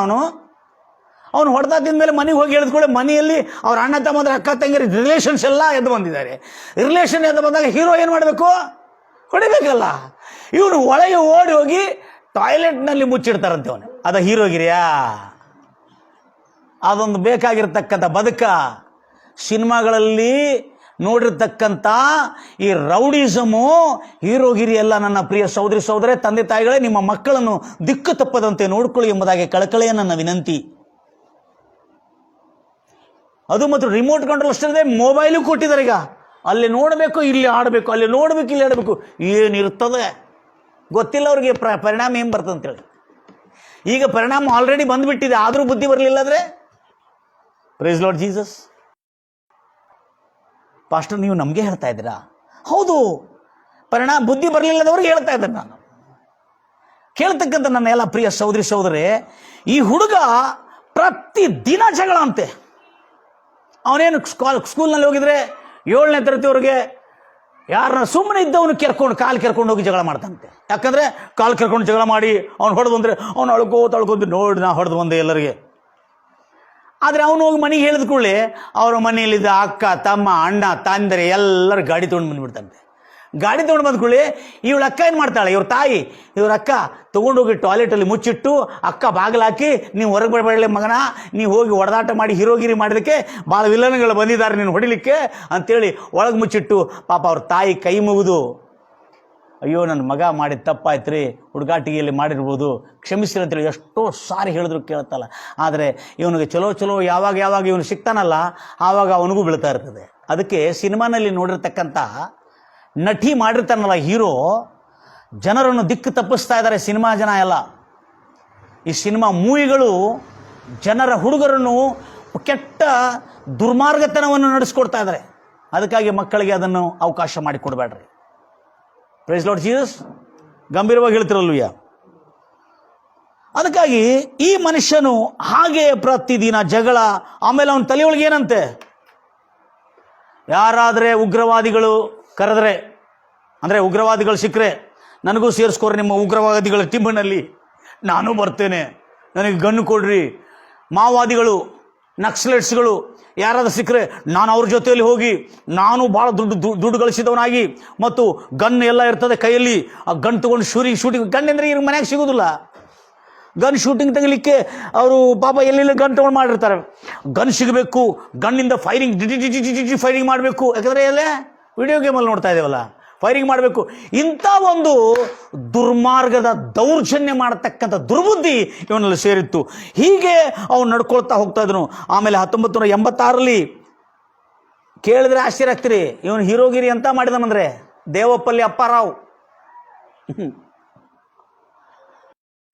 ಅವರ ಮಾಮನ ಮಗ ಆಕ್ಸಿಡೆಂಟ್ ಮಾಡಿದ, ಕಾರಲ್ಲಿ ಆಕ್ಸಿಡೆಂಟ್ ಮಾಡಿದ್ರೆ ಅವನು ಸತ್ತು ಹೋದ. ಮನುಷ್ಯ ಮುಂದಿದ್ದವು ಸತ್ತೋಗಿದ್ರೆ ಏನು ಮಾಡಬೇಕು? ಈ ಹೀರೋ, ಹೀರೋ ಸತ್ತೋಗಿದ್ರೆ ಏನು ಮಾಡಬೇಕು? ಏನು ಮಾಡ್ದೆ ಗೊತ್ತೈತೆ? ಮಾಮನ ಮಗ ಕೊಂದು ಹಾಕಿದ್ದ ಆ ಕೇಸನ್ನು ಏನು ಮಾಡ್ದೆ ಗೊತ್ತೈತೆ? ತಾನು ತಗೊಂಡಂತೆ ಕೇಸ್, ರುಬಾಬಿದ ಕೇಸ್. ನಾನು ಮಾಡ್ರೇನ್ರಿ ಇದು ಅಂತೇಳಿ ಅವನು ತೊಗೊಂಡೋಗಿ ಒಳಗೆ ಚಲೋ ಬಿಗಿದ್ಗುಳ್ಳಿ, ಹೌದ್ರಿ ನಾನು ಮಾಡೀನಿ ಅಂತ ಹೇಳಿದ್ರಂತೆ. ಅವನು ಸುಳ್ಳು ಹೇಳಿದಕ್ಕೆ ಮತ್ತೆ ಬಿಗಿದ್ರು. ಅವನು ಬಿಗಿದು ಆಯ್ತು, ಇವನ ಮೇಲೆ ಕೇಸ್ ಹಾಕಿದ್ರು. ಕೇಸ್ ಹಾಕಿದ ಕೂಡಲೇ 4 ವರ್ಷ ತಿರುಗಾಡ್ದನಂತೆ. ಆವಾಗ ತಿಳ್ಕೊಂಡ ಹೀರೋಗಿರಿ ಕರ್ನಜ್ ಯಾಕೋ ಕೇಸ್ ಬಡ್ಕೊ ಫಿರ್ಯಾ. ಕೇಸ್ ಆಯ್ತು ಅವನ ಮೇಲೆ, ರ್ಯಾಶ್ ಡ್ರೈವಿಂಗ್ ಆಯಿತು. 4 ವರ್ಷ ಕೋರ್ಟ್ ತಿರುಗಾಡ್ದಾನೆ. ಅವನ ಮೇಲೆ ಒಂದು ರಿಮಾರ್ಕ್ ಇದೆ, ಕೇಸ್ ನಡೀತಾ ಇದೆ, ಪೊಲೀಸ್ ಕೇಸ್ ಇದೆ. ಬೇಕಾಗಿತ್ತಾ ಇದು? ಎಂಥ ಹೀರೋಗಿರಿ ಅಂದರೆ ಆವಾಗ ಇವನು ಅವ್ರ ಜನ ಎಲ್ಲ ಬಾ ಅಪ್ಪಾರಾವ್ರು ತನ್ನ ಅಳಿಯನ್ನು ಮಾಡಿರತಕ್ಕಂಥ ಅಪರಾಧದಿಂದ ಮಾಮ ಹೊತ್ಕೊಂಡಿದ್ದಾನೆ. ಅಲ್ಲೆಲ್ಲ ಆ ಮಾಮನು ಎಂಥ ಒಳ್ಳೆ ಮಾಮನೂ ಗೊತ್ತಿಲ್ಲ, ಮಾಮ ಹೊತ್ಕೊಂಡಿದ್ದಾನೆ. ಭಲೆರ ಹೀರೋ ಅಂತೇಳಿ ಉಬ್ಬಿಸಿದ್ರು. ಅವನು ಉಬ್ಬಿಸಿದ್ಗಳೇ ಮತ್ತೆ ಉಬ್ಬುತ್ತಾ ಇದ್ದಾನೆ ಅವನು. ಇಂಥ ಜಾಣರಿದಾರ್ರಿ, ಜಾಗ್ರತೆಯಿಂದಿರೋಣ. ಅದಕ್ಕೆ ನಿನ್ನ ದೃಷ್ಟಿಯಲ್ಲಿ ನೀನೇ ಜಾನನ್ನು ನೆನೆಸ್ಕೋಬೇಡ. ಕರ್ತನಿಗೆ ಭಯಪಡು, ಕೆಟ್ಟದರಿಂದ ತೊಲಗು, ಅದು ನಿನ್ನ ದೇಹಕ್ಕೆ ಆರೋಗ್ಯವು, ನಿನ್ನ ಎಲುಬಿಗೆ ಪುಷ್ಟಿ. The healing message for you my dear brothers and sisters. ಈ ಒಂದು ಕಾರ್ಯ ಆಗಿದ ಮೇಲೆ ದಿನಗಳದಂತೆ ಅವನಿಗೆ ಕೆಲಸ ಬೇಕಾಗಿತ್ತು, ಕೆಲಸ ಸಿಗ್ತಾ ಇಲ್ಲಾಗಿತ್ತು. ಆಗ ಅವನು 10th ಹಾಗೋ ಹೀಗೋ ಎಂಬುದಾಗಿ ಪಾಸ್ ಮಾಡಿಕೊಂಡ. SSLC ಪಾಸ್ ಮಾಡಿಕೊಂಡು 1986 2nd ಇಯರ್ ಪಾಸ್ಔಟ್ ಆಗಿದ್ದಾನೆ. ಪಾಸ್ಔಟ್ ಆಗಿ ಯಾವುದೋ ಒಂದು ಇನ್ಶೂರೆನ್ಸ್ ಕಂಪನಿಯನ್ನು ಸೇರಿಕೊಂಡು ಅದರಲ್ಲಿ ಏಜೆನ್ಸಿ ಕೆಲಸ ಮಾಡ್ಕೊಳ್ತಾ ಇದ್ದನು. ಏಜೆನ್ಸಿ ಕೆಲಸ ಮಾಡ್ಕೊಳ್ತಿದ್ರೆ ಇವನು ಸ್ವಲ್ಪ ಹೀರೋಗಿರಿ. ಏನು ನೋಡ್ರಿ, ಒಂದು ಮನುಷ್ಯನಿಗೆ ಒಂದು ಒಳ್ಳೆ ವಿಷಯದಲ್ಲಿ ಎನ್ಕರೇಜ್ ಮಾಡಬೇಕು. ಏನು ಮಾಡಬೇಕು? ಸುಮ್ಮನೆ ಕೊಂಡಿರ್ತೀರೆಲ್ಲರೂ, ದೇವ್ರ ವಾಕ್ಯ ಕೇಳ್ತಾ. ಒಂದು ಒಳ್ಳೆ ವಿಷಯದಲ್ಲಿ ಎನ್ಕರೇಜ್ ಮಾಡಬೇಕು. ಅವನು ಅಪ್ಪಾರಾವ್ ಚೆನ್ನಾಗಿ ಏಜೆನ್ಸಿ ಮಾಡ್ತಾ ಇದ್ರೆ, ಅಪ್ಪಾರಾವ್ ನಿನ್ನ ಏಜೆನ್ಸಿ ಭಾರಿ ಚಲೋಗಿದೆ, ನೀವು ಭಾಳ ಜನರು ಕಾಂಟ್ಯಾಕ್ಟ್ ಮಾಡ್ತಾರೆ. ಅವಾಗ ಏಜೆನ್ಸಿ ಚೆನ್ನಾಗಾಯ್ತು. ನೋಡ್ರಿ ದೇವ್ರ ಮಕ್ಕಳೇ, ನನ್ನ ಪ್ರಿಯ ಸಹೋದರೇ, ಮಕ್ಕಳಿಗೆ ಒಳ್ಳೆ ಪ್ರೋತ್ಸಾಹ ಮಾಡ್ರಿ. ಇವನು ಚಲೋ ಏಜೆನ್ಸಿ ಎಲ್ಲ ಮಾಡ್ತಿದ್ದ, ಯಾವುದು ಇನ್ಶೂರೆನ್ಸ್ ಏಜೆನ್ಸಿ ಎಲ್ಲ ಮಾಡ್ಕೋತಿರುವಾಗ ಚೆನ್ನಾಗಿ ಏಜೆನ್ಸಿ ಆಗ್ತಾ ಇರುವಾಗ ಅವನಿಗೆ ಪ್ರಮೋಷನ್ ಸಿಕ್ತು. ಪ್ರಮೋಷನ್ ಮೇಲೆ ಪ್ರಮೋಷನ್ ಸಿಕ್ತು. ಒಳ್ಳೆ ಸಂಬಳ, ಒಳ್ಳೆ ಮನೆ, ತಂದೆ ಹಿಂದೆ ಎಲ್ಲ ಮನೆ ಮಸ್ತ್ ಮನೆ ಕಟ್ಕೊಂಡಿದ್ದಾನೆ. ಒಂದು ಸುಮಾರು 3 ಬೆಡ್ರೂಮ್ಗಳು, ದೊಡ್ಡ ಹಾಲ್, ಬಾಲ್ಕನಿ, ಮಸ್ತ್ ವೈಢೂರ್ಯ, ಮೇಲೆ ಕೂಡ ಮಸ್ತ್ ಮನೆ ಕೊಟ್ಕೊಂಡು ಸುಖವಾಗಿದ್ದಾನೆ. ಅವನಿಗೆ ಇದೆಲ್ಲ ಆಗಿದ್ಕೊಳ್ಳಿ ಮತ್ತೇನು ಬೇಕಾಗಿರ್ತದೆ? ಎಲ್ಲ ಆದ್ಕೊಳ್ಳಿ ಮತ್ತೇನು ಬೇಕಾಗಿರ್ತದೆ? ಒಂದು ಕಡಿಮೆ ಇರ್ತದೆ, ಏನು? ಮದುವೆ. ಅವಾಗ ಈ ಮದುವೆಗಾಗಿ ಪಾಪ ಹುಡುಗಿ, ಅವನು ಕ್ರಿಶ್ಚಿಯನ್ ಅಲ್ಲ, ಆ ಕ್ರೈಸ್ತನಲ್ಲದವನು, ಮದುವೆಗಾಗಿ ಅವನು ಮದುವೆ ಮಾಡ್ಕೋತಾನೆ. ಮದುವೆ ಮಾಡಿಕೊಡಿದ ಕೂಡಲೇ ಎಲ್ಲ ಬಿಸ್ನೆಸ್ ಎಲ್ಲ ಚೆನ್ನಾಗಿ ನಡೀತಾ ಇರ್ತದೆ. ಮತ್ತು ಅದೆಲ್ಲ ನಡೀತಾ ಇರುವಾಗ ದಿನಗಳದಂತೆ ಪ್ರಮೋಷನ್ ಮೇಲೆ ಪ್ರಮೋಷನ್ ಆಗಿ ಅವನಿಷ್ಟು ದೊಡ್ಡ ಆ ಕಂಪನಿಯಲ್ಲಿ ದ ಮೋಸ್ಟ್ ಸೀನಿಯರ್ ಇನ್ಸ್ಪೆಕ್ಟರ್ ಆಗಿ ಪ್ರಮೋಟ್ ಆಗ್ತಾನೆ. ಬಹಳ ಸಂಬಳ. ಯಾವುದು? ಇನ್ಶೂರೆನ್ಸ್ ಕಂಪನಿಯಲ್ಲಿ ಮೋಸ್ಟ್ ಸೀನಿಯರ್ ತನಿಖಾ ಅಧಿಕಾರಿ ಆಗ್ತಾನೆ. ಇನ್ಸ್ಪೆಕ್ಟರ್ ಅಂದರೆ ಪೊಲೀಸ್ ಕಂಪನಿ ಅಲ್ಲ, ಇನ್ಶೂರೆನ್ಸ್ ಕಂಪ್ನಿ. ಅದು ಪಿಯರ್ಲೆಸ್ ಅಂತೇಳಿ ಒಂದು ಕಂಪನಿ ಬಂದಿತ್ತು, ಅದು ಕಂಪ್ಲೀಟ್ ಮುಳುಗೋಯ್ತು. ಯಾವಾಗ? ಸುಮಾರು ಅದು 2000 ಇಸ್ವಿಯಲ್ಲಿ ಆ ಕಂಪನಿ ಎಲ್ಲ ಮುಳುಗೋಗಿ ಬಂದಾಗಿದ್ದ ಕೂಡಲೇ ಈತನಿಗೆ ಆರ್ಥಿಕದಲ್ಲಿ ಬಹಳಷ್ಟು ತೊಂದರೆಗಳು ಉಂಟಾಯಿತು. ಯಾರಿಗೆ? ದೇವಪಲ್ಲಿ ಅಪ್ಪಾರಾವ್ ಅವರಿಗೆ ಬಹಳಷ್ಟು ತೊಂದರೆಗಳು ಉಂಟಾಗ ಈ ಅಪ್ಪಾರಾವ್ಗೆ ಎಲ್ಲ ಜನ ಯಾಕಂದ್ರೆ ದುಡ್ಡಿದ್ದವನು, ಒಂದು ದೊಡ್ಡ ಪೊಸಿಷನ್ನಲ್ಲಿದ್ದವನು. ಈಗ ಆಲೋಚನೆ ಚಿಲ್ಲರ ಆಲೋಚನೆ ಇರುವುದಿಲ್ಲ. ಎಂಥ ಆಲೋಚನೆ? ಈ ಹುಡುಗಾಟಿಗೆ, ತುಂಟಾಟಿಗೆ, ಈ ಕದೀಮ ಕೆಲಸ, ಈ ಪಾಲ್ತು ಕೆಲಸ ಅವನಲ್ಲಿ ಇರುವುದಿಲ್ಲ. Praise Lord Jesus. ಒಳ್ಳೆ ಆಲೋಚನೆ. ಆವಾಗ ಅವನೇನು ಮಾಡ್ದಾನೆ? ಬಿಸ್ನೆಸ್ ತನ್ನ ಕಡೆ ಸೇರಿಸಿಟ್ಕೊಂಡಿರುವ ಬಂಡವಾಳವನ್ನು ತೆಗೆದಿಟ್ಟು ಅವನು ಫರ್ನಿಚರ್ ಬಿಸ್ನೆಸ್ಸನ್ನು ಮತ್ತು ಫೈನಾನ್ಸ್ ಬಿಸ್ನೆಸ್ಸನ್ನು, ಬಡ್ಡಿ ವ್ಯಾಪಾರವನ್ನು ಮಾಡಲು ಆರಂಭ ಮಾಡಿದ. ಆವಾಗ ಈತನ ಫರ್ನಿಚರ್ ಬಿಸ್ನೆಸ್ ಎಲ್ಲ ಮಾಡ್ತಾ ಮಾಡ್ತಾ ಮಾಡ್ತಾ ಸ್ವಲ್ಪ ವೃದ್ಧಿಯಾಗಿದ. ಫೈನಾನ್ಸ್ ಬಿಸ್ನೆಸ್, ಫೈನಾನ್ಸ್ ಅಂದ್ರೇನು? ಬಡ್ಡಿಗೆ ದುಡ್ಡು ಕೊಡೋದು, ವಸೂಲು ಮಾಡೋದು ಎಲ್ಲ ಕೆಲಸ ಮಾಡ್ತಿದ್ದ. ಈ ಫೈನಾನ್ಸ್ ಮಾಡ್ತಾ ಇರುವಾಗ ಅವನು ಫೈನಾನ್ಸ್ ಮಾಡುವ ಎಲ್ಲ ಜನರಿಗೆ ಯಾರ್ಯಾರಿಗೆ ಸಾಲಕ್ಕೆ ಕೊಡ್ತಿದ್ದ ಅವ್ರು ಸರಿಯಾಗಿ ಸಾಲ ಕೊಡದೆ, ಬಡ್ಡಿ ಕೊಡದೆ ಏನು ಮಾಡ್ತಿದ್ರು? ಸಾಲ ಕೊಡದೆ, ಬಡ್ಡಿ ಕೊಡದೆ ಬಹಳಷ್ಟು ತೊಂದರೆ ಕೊಡ್ತಾ ಇದ್ರು. ಆದರೆ ದೇವಪಲ್ಲಿ ಅಪ್ಪಾರ ಅವರು ಈ ಬಡ್ಡಿ ವ್ಯಾಪಾರ ಮಾಡ್ತಾ ಇರುವಾಗ ಆತನು ಕೆಲವು ವರ್ಷಗಳಾದ್ಮೇಲೆ ಅವನಿಗೆ ಬಡ್ಡಿ ವ್ಯಾಪಾರ ಜಮಾಯಿಸ್ತಾ ಇಲ್ಲ. ಯಾಕಂದ್ರೆ ಜನರ ಹತ್ರ ವಸೂಲು ಮಾಡಬೇಕು, ಮೆಂಟಲಿ ಟೆನ್ಷನ್, ಭಾಳ ಹ್ಯಾರಾಸ್ಮೆಂಟು, ಅವ್ರ ಹತ್ರ ಜಗಳ ಆಡಬೇಕು, ಒಬ್ಬನ ಕಡೆದ್ರೆ ಇನ್ನೊಬ್ಬರಿಗೆ ಕೂಡ ಹೋಗ್ಲಿಕ್ಕೆ ಆಗೋದಿಲ್ಲ, ಎಲ್ಲ ಮನೆ ತಿರುಗಬೇಕು. ಫರ್ನಿಚರ್ ಬಿಸ್ನೆಸ್ ನಡೀತಾ ಇದೆ. ಈ ಎರಡೂ ಬಿಸ್ನೆಸ್, ಈ ಫರ್ನಿಚರ್ ವ್ಯಾಪಾರ ಮತ್ತು ಈ ಬಡ್ಡಿ ವ್ಯಾಪಾರ ಆತನಿಗೆ ಬಹಳ ಕಷ್ಟವಾಯ್ತು. ಯಾಕಂದ್ರೆ ಅವನಿಗೆ ಲೈಕ್ ಆದಂಥ ಕೆಲಸವಲ್ಲ ಅದು. ದೊಡ್ಡವನಾದ ಮೇಲೆ ಆ ಗುಂಡಾಯಿಸಮ್, ರೌಡಿಸಮ್ ಮಾಡಲಿಕ್ಕೆ ಪ್ರಯತ್ನ ಮಾಡಿದ, ಅದು ಆಗ್ತಾ ಇಲ್ಲ. ದೊಡ್ಡವನಾದ ಮೇಲೆ ಅವನು ಗುಂಡಾಯಿಸಮ್, ರೌಡಿಸಮ್ ಮಾಡ್ತಾ ಇದ್ದಾನೆ, ಅದು ಆಗ್ತಾ ಇಲ್ಲದ ಕಾರಣದಿಂದ ಬಹಳಷ್ಟು ಪ್ರೈಸ್ ಲಾರ್ಡ್ ಬಹಳಷ್ಟು ತೊಂದರೆಗಳಾಗ್ತಾ ಇದೆ. ಆದ ಕಾರಣ ಪ್ರೈಸ್ ಲಾರ್ಡ್ ಜೀಸಸ್ ತೊಂದರೆಗಳಾಗ್ತಾ ಇರೋದ್ರಿಂದ ಅಲ್ಲಿ ನಡೆದಿರ್ತಕ್ಕಂಥ ಸಂಗತಿ ಏನಂದ್ರೆ, ಇವನು ಸಾಲ ಕೊಟ್ಟಿದ್ದವ್ರನ್ನು ತೆಗೆದುಕೊಡಿ, ಸಾಲ ಕೊಟ್ಟಿದ್ದವ್ರನ್ನು ವಸೂಲು ಮಾಡಲಿಕ್ಕೆ ಆಗದೇ ಇರುವುದರಿಂದ, ಪ್ರೈಸ್ ಲಾರ್ಡ್ ಜೀಸಸ್, ವಸೂಲು ಮಾಡಲಿಕ್ಕೆ ಆಗದೇ ಇರುವುದರಿಂದ ಅವ್ರು ಏನು ಮಾಡಿದರು? ಅವರು ಸಂಪೂರ್ಣವಾಗಿ ಬಹಳ ಸಂಕಟದಲ್ಲಿ ತುಂಬಿಕೊಂಡು ಯಾವುದೇ ಪರಿಸ್ಥಿತಿಯಲ್ಲಿ ಹೊರಗೆ ಬರಲಿಕ್ಕೆ ಆಗ್ತಾ ಇಲ್ಲ. ಆಮೇಲೆ ಅವನಿಗೆ ವಸೂಲು ಮಾಡಲಿಕ್ಕೆ ಆಗ್ತಾ ಇಲ್ಲ. ವಸೂಲು ಮಾಡಲಿಕ್ಕೆ ಆಗದೇ ಇರುವುದರಿಂದ ಭಾಳಷ್ಟು ನೊಂದುಕೊಳ್ತಾ ಇದ್ದಾನೆ, ಭಾಳಷ್ಟು ತ್ರಾಸು ಪಡ್ಕೊಳ್ತಾ ಇದ್ದಾನೆ, ತೊಂದರೆಗೀಡಾಗ್ತಾ ಇದ್ದಾನೆ. ಆದ ಕಾರಣ ಈತನ ಏನು ಮಾಡಿದಾನೆ, ಇನ್ನು ಸಾಲ ತಗೊಂಡಿದ್ರು ಸಾಲ ಕೊಡ್ತಾ ಇಲ್ಲ, ಈತನಿಗೆ ಸಾಲ ಆಯಿತು. ಈತನ ಮನೆ ಕೂಡ ಅಡುವಿಟ್ಟಿದ್ದಾನೆ. ಈತನ ಮನೆ ಮತ್ತು ಆತನಿಗೆ ಜಮೀನಿತ್ತು, ಅದು ಕೂಡ ಅಡುವಿಟ್ಟಿದ್ದಾನೆ. 3 ಬೆಡ್ರೂಮ್ಗಳು ಮತ್ತು ದೊಡ್ಡ ಹಾಲು, ಬಾಲ್ಕನಿ ಮತ್ತು ಚೆನ್ನಾಗಿ ಇರ್ತಕ್ಕಂಥ ವಿಶಾಲವಾದಂಥ ಅಕ್ಕದಲ್ಲಿ ಗಿಡಗಳನ್ನು ಇಟ್ಕೊಂಡ್ರೆ ಬಹಳ ವಿಶಾಲವಾದಂಥ ಒಂದು ದೊಡ್ಡ ಮನೆಯಲ್ಲಿದ್ದ ವ್ಯಕ್ತಿ ಬ್ಯಾಂಕ್ ಮಾರ್ಟ್ಗೇಜ್ ಅಂದರೆ ಅಡುವಾಗಿಟ್ಬಿಟ್ಟಿರೋದ್ರಿಂದ ಬ್ಯಾಂಕ್ ಅದನ್ನು ವಶಪಡಿಸ್ಕೊಳ್ಳುವಂತೆ ಹೇಳಿಬಿಡಿ. ಈಗ ಈ ಮನುಷ್ಯ ಪೂರ್ಣ ನಷ್ಟವಾಗಿ ರಾತ್ರಿ ಹಗಲು ನಿದ್ದೆ ಇಲ್ಲ ಈ ಮನುಷ್ಯನಿಗೆ. ಯಾರಿಗೆ? ದೇವಪಲ್ಲಿ ಅಪ್ಪಾರ ಅವರಿಗೆ ಮನಃಶಾಂತಿ ಇಲ್ಲ, ನೆಮ್ಮದಿ ಇಲ್ಲ. ಇಷ್ಟೆಲ್ಲ ನಾನು ಜಾಣನು, ಅಪ್ಪಣೆ ಆಪ್ಗೋ ಬಹು ಶಾಣ, ಜಾಣನೆಂಬುದಾಗಿ ತಿಳ್ಕೊಂಡಿದ್ದವನು ನೆಮ್ಮದಿ ಇಲ್ಲ. ಈತನೇನು ಮಾಡಿದಾನೆ, ಅನೇಕ ತನಗಿರ್ತಕ್ಕಂಥ ನಷ್ಟವನ್ನು ಹೇಗಾದರೆ ಮಾಡಿ ನಾವು ಸುಧಾರಿಸ್ಕೋಬೇಕಂದ್ರೆ ಜನ ಹೇಳಿದ್ರಂತೆ, ಯಪ್ಪ ನೀನು ಆ ಒಂದು ಆಲಯಕ್ಕೆ ಹೋಗು, ಆ ಒಂದು ದೇವಾಲಯಕ್ಕೆ ಹೋಗು, ಈ ಒಂದು ದೇವಾಲಯಕ್ಕೆ ಹೋಗು, ಆಗ ನೀನು ಉದ್ಧಾರ ಆಗ್ತಿ ಅಥವಾ ನಿನ್ನ ಸಮಸ್ಯೆಗಳು ಪರಿಹಾರ ಆಗ್ಬೋದು ಎಂಬುದಾಗಿ ಹೇಳಿರುವಾಗ ಆತನೇನು ಮಾಡಿದಾನೆ? ಎಲ್ಲರೂ ಹೇಳ್ತಿರಲ್ವ, ಆತನೇನು ಮಾಡಿದಾನೆ? ಎಲ್ಲ ಎಡೆಗಳಲ್ಲಿ, ಎಲ್ಲ ದೇವಿ ದೇವತಾ ಮಂದಿರಗಳಲ್ಲಿ ಪಾಪ ಹೋಗಿ ಆತನೇನಾಯಿತು, ಇಷ್ಟೆಲ್ಲ ಹೋದರೂ ಕೂಡ ಆತನಿಗೆ ಸಮಾಧಾನ ಸಿಗ್ತಾ ಇಲ್ಲ, ಪರಿಹಾರ ಸಿಗ್ತಾ ಇಲ್ಲ, ಏನೂ ಸಿಗ್ತಾ ಇಲ್ಲ. ಆಗ ಅವೆಲ್ಲ ಮನೆಯಲ್ಲಿರ್ತಕ್ಕಂಥ ಎಲ್ಲ ಛಾಯಾಚಿತ್ರಗಳನ್ನು, ಫೋಟೋಗಳನ್ನು ನೋಡಿ ಇದರಲ್ಲಿ ಯಾವ ದೇವರು ಕೂಡ ನನಗೆ ಸಹಾಯ ಮಾಡ್ತಾ ಇದ್ದಾನಲ್ಲ, ಯಾವ ದೇವರು ಸಹಾಯ ಮಾಡ್ತಾ ಇಲ್ಲಲ್ಲ, ಯಾರು ಮಾಡ್ತಾರೆ ಇದರೊಳಗೆ ಅನ್ನತಕ್ಕಂಥ ಪ್ರಶ್ನೆ ಆತನಲ್ಲಿ ಹುಟ್ಟಿತ್ತು. ಇದೇ ರೀತಿಯಲ್ಲಿ ಮತ್ತೆ ಅವ್ರ ತಾಯಿಗೆ ಏನಾಯಿತು, ಒಂದು ಕಾಲು ಒಂದು ಕೈ ಬಿದ್ದೋತು. ತಾಯಿ ಚೆನ್ನಾಗಿದಾರಲ್ಲ, ಹಲ್ಲೆಲೂಯಾ. ಅವನು ಒಂದು ಕಾಲು ಒಂದು ಕೈ ಬಿದ್ದೋತು. ತಾಯಿಗೆ ಕಾಲು ಕೈ ಬಿದ್ದು ಹೋಗಿದ ಕೂಡಲೇ ಅವರ ತಾಯಿ ಭಾಳಷ್ಟು ಕಷ್ಟಕ್ಕೆ ಕೀಡಾದ್ಲು. ಆವಾಗ ಅವಳ ತಾಯಿ ಎಷ್ಟು ಮಾತ್ರಕ್ಕೂ ಚೇತರಿಸಿಕೊಳ್ಳಿಕ್ಕಾಗ್ತಾ ಇಲ್ಲ.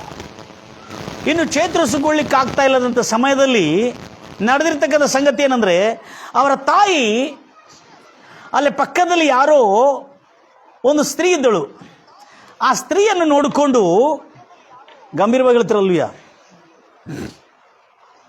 ಆ ಸ್ತ್ರೀಯನ್ನು ನೋಡಿಕೊಂಡು ಅವಳು ಏನು ಮಾಡಿದ್ಲು ಅಂದರೆ, ಆ ಸ್ತ್ರೀ ಹೇಳ್ತಾಳೆ, ಅಮ್ಮ ದೇವರು ನಿನ್ನ ಪಾರ್ಶ್ವವಾಯು ರೋಗದಿಂದ ನಿನ್ನನ್ನು ಗುಣಪಡಿಸ್ತಾನಮ್ಮ, ಯೇಸು ಕ್ರಿಸ್ತನು ನಿನ್ನನ್ನು ಸ್ವಸ್ಥಪಡಿಸ್ತಾನಮ್ಮ. ಹೌದಾ, ಇಷ್ಟೆಲ್ಲ ವೈದ್ಯರ ಹತ್ರ ಹೋಗಿ ಗುಣ ಆಗಿಲ್ಲ, ಪಾಪ ತಾಯಿ ಪಾರ್ಶ್ವವಾಯು ರೋಗ ಎತ್ಕೊಳ್ಳಿ, ಪಾಪ ತಾಯಿಯನ್ನು ನೋಡ್ಕೊಳ್ಳಿಕ್ಕಾಗ್ತಾ ಇಲ್ಲ, ಒಂದು ಕಟ್ಟಿಗೆ ಹಿಡ್ಕೊಂಡು ನಡೀತಾ ಇದ್ದಾಳೆ. ಇವನಿಗೆ ಭಾಳ ಚಿಂತೆ ಆಯಿತು, ಅಯ್ಯೋ ನನ್ನ ತಾಯಿ ಹೇಗೆ ಆಗಿಬಿಟ್ಲು ಅಂತೇಳಿ. ಸೊ ಆ ಸಮಯದಲ್ಲಿ ಆ ತಾಯಿ ಏನು ಮಾಡಿದ್ಲು, ಆ ಒಂದು ಪಕ್ಕದ ಪರಿಚಯ ಆಗಿರುವ ಸ್ತ್ರೀಯೊಟ್ಟಿಗೆ ಸ್ನೇಹ ಇರೋದ್ರಿಂದ ಅವಳು ಚರ್ಚಿಗೆ ಹೋಗಿ ಬರ್ತಾ ಇದ್ಲು ಮತ್ತು ತನ್ನ ಮನೆಯಲ್ಲಿ ಹೋಗಿ ತನಗಿರ್ತಕ್ಕಂಥ ಅನುಷ್ಠಾನಗಳನ್ನೆಲ್ಲ ಬಿಟ್ಟು, ತನ್ನ ಕುಟುಂಬದ ಅನುಷ್ಠಾನಗಳು ಅಥವಾ ತಾನು ಮಾಡ್ತಿರ್ತಕ್ಕಂಥ ತನ್ನ ದೇವರುಗಳ ಅನುಷ್ಠಾನಗಳೆಲ್ಲ ಬಿಟ್ಟು ಅವಳು ತನ್ನ ಕೋಣೆಯಲ್ಲಿ ಹೋಗಿ ಪ್ರಾರ್ಥನೆ ಮಾಡ್ತಾ ಇದ್ಳು. ಯೆಸಯ್ಯ, ನನ್ನ ಕಣ್ಣೀರುಗಳ ದುಃಖಗಳು ಬಾಧೆಗಳು ಅಳಿಸಿಬಿಡು, ನನ್ನ ಮಗನ ಕಷ್ಟಗಳನ್ನು ತೊಲಗಿಸು, ನನ್ನನ್ನು ಗುಣಪಡಿಸಿ ಎಂಬುದಾಗಿ ಪ್ರಾರ್ಥನೆ ಮಾಡ್ತಿರೋದು ನೋಡಿ ಒಳ್ಳೆ ಅವಕಾಶ ಸಿಕ್ತು. ಯಾರಿಗೆ ಒಳ್ಳೆ ಅವಕಾಶ ಸಿಕ್ತು? ಈ ದೇವಪಲ್ಲಿ ಅಪ್ಪಾರಾವ್ ಅವರ ತಾಯಿ ಈ ಒಂದು ಪ್ರಾರ್ಥನೆ ಮಾಡ್ತಿರೋದನ್ನು ನೋಡಿ ಯಾರಿಗೆ ಅವಕಾಶ ಸಿಕ್ತು? ಸೊಸಿಗೆ ಚಾನ್ಸ್ ಸಿಕ್ತು. ಈಗ ತಾಯಿ ಮಗನಲ್ಲಿ ಮಸ್ತ್ ಜಗಳ ಹಚ್ಚೋಣ ಅಂತೇಳಿ ಆವಾಗ ಅಪ್ಪರಾವರ ಹೆಂಡತಿಗೆ ಅಪ್ಪರಾವ್ ಹೇಳ್ತಾರೆ, ಅಪ್ಪರಾವ್ ಬಂದ ಕೂಡಲೇ ಮೊದಲೇ ತಲೆ ಕೆಟ್ಟಿರ್ತದೆ, ಬಂದ ಕೂಡಲೇ ಬಂದ್ರಿ ಚಹಾ ಕುಡಿಸಿ ಎಲ್ಲ ತಣ್ಣು ಮಾಡಿ ಎಲ್ಲ ನೀರು ಕುಡಿಸಿದ್ರು. ನಿಮ್ಗೆ ಏನಾಗಿದೆ ಗೊತ್ತಿದೆ ಪಾಪ, ಸೈಲೆಂಟಾಗಿ ಕುಂತಿರುವಾಗ ನಿಮ್ಗೆ ಏನಾಗಿದೆ ಗೊತ್ತಿದೆಯಾ?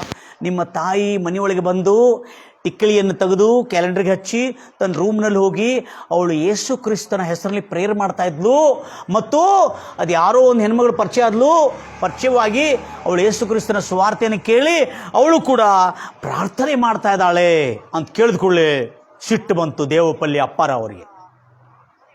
ಸಿಟ್ಟು ಬಂದು ತಾಯಿನ ಕರೆದ, ಮಾ ಡ್ರಾಡ್ ಅಂತ. ಏನು ಬಾಬು, ಏನಪ್ಪ ಮಗ ಅಂತ ಕೇಳಿದ. ಏನು ಮಾಡ್ತಾ ಇದ್ದೀನಿ ನೀನು? ಏನು ಬೇಕಾದಷ್ಟು ಮಿಕ್ಕಿದಿ ಏನು ನಡ್ಕೊಳ್ಳೋದು, ಏನು ಮಾಡ್ತಾ ಇದ್ರಿ ನೀನು? ಏನು ಮಾಡಿದೆ ಮಗ? ಏನೂ ಮಾಡಿಲ್ಲಲ್ಲ, ನಾನೇನೂ ಮಾಡಿಲ್ಲಲ್ಲ. ಇಲ್ಲ ಕಾಣಿಸ್ತಾ ಇಲ್ಲ ನಿನಗೆ? ಇಷ್ಟೆಲ್ಲ ದೇವರುಗಳು ನಮ್ಮ ಮನೆಯಲ್ಲಿದೆ. ಈ ದೇವರಿದ್ದಾನೆ, ಆ ದೇವರಿದ್ದಾನೆ, ಈ ದೇವರಿದ್ದಾನೆ, ಸಿ ದೇವರಿದ್ದಾನೆ, ಬಿ ದೇವರಿದ್ದಾನೆ, ಎಫ್ ದೇವರಿದ್ದಾನೆ, ಎಲ್ಲ ದೇವರುಗಳಿದ್ದಾರೆ. ಈ ದೇವರುಗಳನ್ನ ಇಟ್ಕೊಂಡು ಆ ಯೇಸು ಏನು, ಆ ಯೇಸು ಪ್ರಭು ಏನು, ಆ ಚರ್ಚ್ ಏನು, ಆ ಬೈಬಿಲ್ ಏನು, ಯಾರೋ ಹೇಳಿದ ಮಾತು ಕೇಳಿ ನೀನು ಬೈಬಿಲ್ ಪ್ರಾರ್ಥನೆ ಯೇಸು ಎಂಬುದಾಗಿ ಹೇಳ್ಕೊಳ್ತಾ ಮಾಡ್ತಾ ಇದ್ದೀ. ನೀನು ಬುದ್ಧಿ ಐತೀನಿಲ್ಲ, ಹೊರಗೆ ಹೋದ್ರೆ ನೀನು ಕಾಲು ಮುರಿತೀನಿ ಅಂತ ಹೇಳ್ದ. ಪಾಪ ಹೆಣ್ಮಗಳಿಗೆ ಮೊದಲೇ ಒಂದು ಕಾಲಿಲ್ಲ, ಕಟ್ಟಿಗೆ ತಗೊಂಡು ಹೋಗ್ತಾ ಇದ್ದಾಳೆ. ಸ್ವಲ್ಪ ಗುಣಮುಖಳಾಗಿದ್ದಾಳೆ, ಕಟ್ಟಿಗೆ ಹಿಡಿದು ನಡೆಯುವಷ್ಟಕ್ಕೂ. ಅವ್ರ ತಾಯಿಗೇನು ಪ್ರಾರ್ಥನೆ ಮಾಡೋದ್ರಿಂದ ಕಟ್ಟಿಗೆ ಹಿಡಿದು ನಡೆಯೋಷ್ಟಕ್ಕೂ ಗುಣ ಆಗಿದಲ್ಲ ಅಂತೇಳಿ ಇನ್ನೂ ಗುಣ ಆಗ್ತದೆ ಅಂತೇಳಿ ಅವ್ರು ಪ್ರಾರ್ಥನೆಯಲ್ಲಿ ಬೆಳೀತಾ ಇದ್ಲು. ಆದರೆ ಅವ್ರ ತಾಯಿಗೆ ಧಮಕಿ ಕೊಡ್ತಾನೆ. ಈಗ ಮಕ್ಕಳು ಕೊಡ್ತಾರಲ್ಲ ತಾಯಿಗೆ, ಹಲ್ಲೆಲೂಯಾ ಧಮಕಿ, ಹಲ್ಲೆಲೂಯಾ ನೀನು ಹೇಳಿದ್ರೆ ನೋಡು ನಾನು ಸೀದಾ ಕಾಳಿ ನದಿಯಲ್ಲೋಗಿ ಸತ್ತು ಬಿಡ್ತೇನೆ, ನಾನು ಬದುಕಲಿಯಾ ಸಾಯ್ಲಿಯಾ. ಈ ರೀತಿಯಲ್ಲಿ ಪಾಪ ಅವನು ತಾಯಿಗೆ ಧಮಕಿ ಕೊಟ್ಟ. ನೀನು ಅಲ್ಲಿ ಪ್ರಾರ್ಥನೆಗೆ ಹೋದರೆ ನಿನ್ನ ಕಾಲು ಮುರಿಯುತ್ತೀನಿ ಎಂಬುದಾಗಿ ಹೇಳ್ದ. ಯಾರು? ದೇವಪಲ್ಲಿ ಅಪ್ಪಾರಾವ್. ಪಾಪ ಇವಳು ಹೆದರಿ ಮನೆಯಲ್ಲೇ ಪ್ರೇಯರ್ ಮಾಡ್ತಾ ಇದ್ಲು. ಪ್ರೇಯರ್ ಮಾಡಿದೆ. ಏನು ಪ್ರೇಯರ್ ಮಾಡ್ತೀನಿ ನೀನು? ಈತನ ಪಾಪ ಏನಾಗ್ತಾ ಇದ್ದಾನೆ, ದಿನಗಳದಂತೆ ಈತನ ಬಿಸ್ನೆಸ್ ಹೋಯ್ತು, ಈತನ ಫೈನಾನ್ಸ್ ಬಿಸ್ನೆಸ್ ಹೋಯ್ತು. ಮನಿ ಸಾಲದ ನಿಮಿತ್ತ ಅಡು ಇಡಲ್ಪಟ್ಟಿದ್ದು, ಅಂದರೆ ಏನಂತಾರೆ ಮಾರ್ಟ್ಗೇಜ್ ಆಗಿ ಅದು ಗಿರ್ವಿ ಇಡಲ್ಪಡ್ತು. ಆವಾಗ ಅದು ಸಾಲಕ್ಕೆ ಇಟ್ಟಿರುವಾಗ ಆ ಬ್ಯಾಂಕ್ನವರು ಕೂಡ ಎಷ್ಟೋ ಹೇಳಿದ್ರು ಕೂಡ ಕೇಳಿಲ್ಲ. ಎಲ್ಲಪ್ಪ ಎತ್ತಗೋ, ನಂಗೆ ದುಡ್ಡಿಲ್ಲ ಏನಿಲ್ಲ, ದುಡ್ಡು ಮಾರಿ ನೀನು ಮನೆಯೆಲ್ಲ ಮಾರ್ಕೋ, ನನಗೆ ಸಾಲ ಬೇಡ ಅಂತೇಳಿ ಪಾಪ ಅಪ್ಪಾರವರು ತನ್ನ ತಂದೆ ಹತ್ರ ಮಾತಾಡ್ತಾನೆ. ಅಪ್ಪಾಜಿ ನನಗೆ ಬಿಸ್ನೆಸ್ ಆಗ್ತಾ ಇಲ್ಲ. ಯಾವುದು ಬಿಸ್ನೆಸ್ ಆಗ್ತಾ ಇಲ್ಲ? ಈ ಬಡ್ಡಿ ವ್ಯಾಪಾರ ನಂಗೆ ಆಗ್ತಾ ಇಲ್ಲ, ಫೈನಾನ್ಸ್ ಬಿಸ್ನೆಸ್ ಎಲ್ಲ ಹೋಯ್ತು, ಮನೆಯೆಲ್ಲ ಸಾಲದ ಮೇಲಿದೆ, ಎಲ್ಲರೂ ಹೋಗಿ ಏನಾರು ಕೆಲಸ ಮಾಡ್ಕೊಂಡು ಬದುಕೋಣ, ಇಲ್ಲಿದ್ದರೆ ಸಣ್ಣ ಕೆಲಸ ಮಾಡ್ಲಿಕ್ಕೆ ಆಗೋದಿಲ್ಲ ಅಂತೇಳಿ ಆತನ ಊರು ಬಿಟ್ಟು ಇನ್ನೊಂದು ಊರಿಗೆ ಹೋಗ್ತಾನೆ. ಅಲ್ಲಿಂದ ತಮ್ಮ ಸ್ವಂತ ಊರನ್ನು ಬಿಟ್ಟು ಇನ್ನೊಂದು ಊರಿಗೆ ಹೋಗಿ ಅಲ್ಲೇ ಅವರ ತಮ್ಮ ಇರ್ತಾನೆ. ತಮ್ಮನ ಮನೆಯಲ್ಲಿ ಈ ಇಬ್ಬರು ಮಕ್ಕಳು, ಹೆಂಡತಿ ಮತ್ತು ತಾನು ಮತ್ತು ತನ್ನ ತಂದೆ ತಾಯಿ, ಎಷ್ಟು 6 ಜನ ಹೋಗ್ತಾರೆ ತಮ್ಮನ ಮನೆಗೆ. ಪಾಪ ಆದರೂ ತಮ್ಮ ಆಯ್ತಪ್ಪ ಇಷ್ಟೆಲ್ಲ ನಷ್ಟ ಆಯಿತು ಬಂದ್ರಲ್ಲ ಅಂತೇಳಿ ತಮ್ಮನವ್ರಿಗೆ ಆಶ್ರಯ ಕೊಟ್ಟಿರ್ತಾನೆ.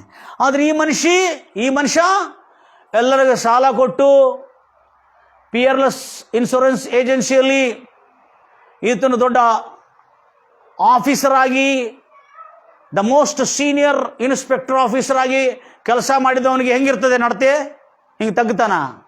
ಅದೇ ಟೈಪ್ನಲ್ಲಿ ಬಂದರೆ ನಡೆಯುವುದಿಲ್ಲ. ಅವನಿಗೆ ಅಲ್ಲೇ ಕೆಲಸ ಇಲ್ಲದೆ ಭಾಳಷ್ಟು ನರಳುತ್ತಿದ್ದ. ಇಂಟ್ರೆಸ್ಟಿಂಗ್ ನೋಡ್ರಿ, ಈ ಮನುಷ್ಯ ಯಾರ ಹತ್ರ ಆದರೆ ಕೆಲಸಕ್ಕೆ ಹೋದರೆ ಇದನ್ನು ಕೇಳಬೇಕಲ್ಲ, ಯಾರ ಹತ್ರ ಆದರೆ ಕೆಲಸಕ್ಕೆ ಹೋದರೆ 1 ತಿಂಗಳ ಇರೋದಿಲ್ಲ ಅಂತ ನೋಡ್ರಿ ಅಲ್ಲಿ. ಎಷ್ಟು? 1 ತಿಂಗಳ ಇರೋದಿಲ್ಲ ಅಲ್ಲೇ. ಅವನು ಏನಾರ ಅಂದ್ರೆ ನೀವು ಕೊಡೋದು, ನಾನು ದೊಡ್ಡ ಪೇರ್ಲೆಸ್ ಆಫೀಸರ್ ಆಗಿದೆ, ಫೈನಾನ್ಸ್ ಕೊಟ್ಟಿನ್ಲಿ ಲಕ್ಷಾಂತರ ರೂಪಾಯಿ, 15-20 ಲಕ್ಷ ರೂಪಾಯಿ ಫೈನಾನ್ಸ್ ಕೊಟ್ಟಿದ್ದೆ ನಾನು 2000 ಇಶ್ಯೂದಲ್ಲಿ ಹೇಳ್ತಾನೆ ಅಂತ ಫೈನಾನ್ಸ್ ಕೊಟ್ಟವು ನಾನು. ನೀನು ಜುಜುಬಿ ಒಂದು 50 ರೂಪಾಯಿ ದಿನಕ್ಕೆ ಪಗಾರ ಕೊಡ್ತಿ, ನಿಂದಿಷ್ಟೆಲ್ಲ ಮಾತು ಕೇಳಬೇಕಾ? ಪಗಾರ ಕೊಡ, ನಾ ಹೋಗ್ತೀನಿ ಅಂತೇಳಿ ಅವ್ನು ಹೋಗ್ತಾರೆ. ಯಾಕಂದರೆ ಅಲ್ಲಿ ಸಾಹುಕಾರ ಏನು ಮಾಡ್ತಾರೆ, ಯಜಮಾನರು ಗದರಿಸ್ತಾರೆ, ಜೋರು ಮಾಡ್ತಾರೆ. ಅವ್ರು ತಪ್ಪಾಗಿದ್ರೆ ಏನಾರು ಹೇಳ್ತಾರೆ, ಹೇಳಿದ್ಕೊಳ್ಳಿ ಇವ್ನು ಕೇಳೋನಲ್ಲ, ನಾನು ಕರೆಕ್ಟ್, ನೀ ಹೇಳೋದೇನು ಅಂತೇಳಿ. ಅದಕ್ಕೆ ಒಂದು ಮಾತನ್ನು ಕೇಳೋಣ ನನ್ನ ಪ್ರಿಯ ಸಹೋದರಿ ಸಹೋದರಿ. ಯಜಮಾನನು, ಒಡೆಯನು ಕೆಲಸಗಾರನನ್ನು ಗದರಿಸಿ ಆತನನ್ನು ತೆಗಳಿದರೆ ಅವನು ಕೆಲಸವನ್ನು ಬಿಟ್ಟು ಹೋಗಬಾರದು. ಎಲ್ಲಿ ಬರೆದಿದೆ? ಪ್ರಸಂಗಿ 10:4 ನೋಡೋಣ.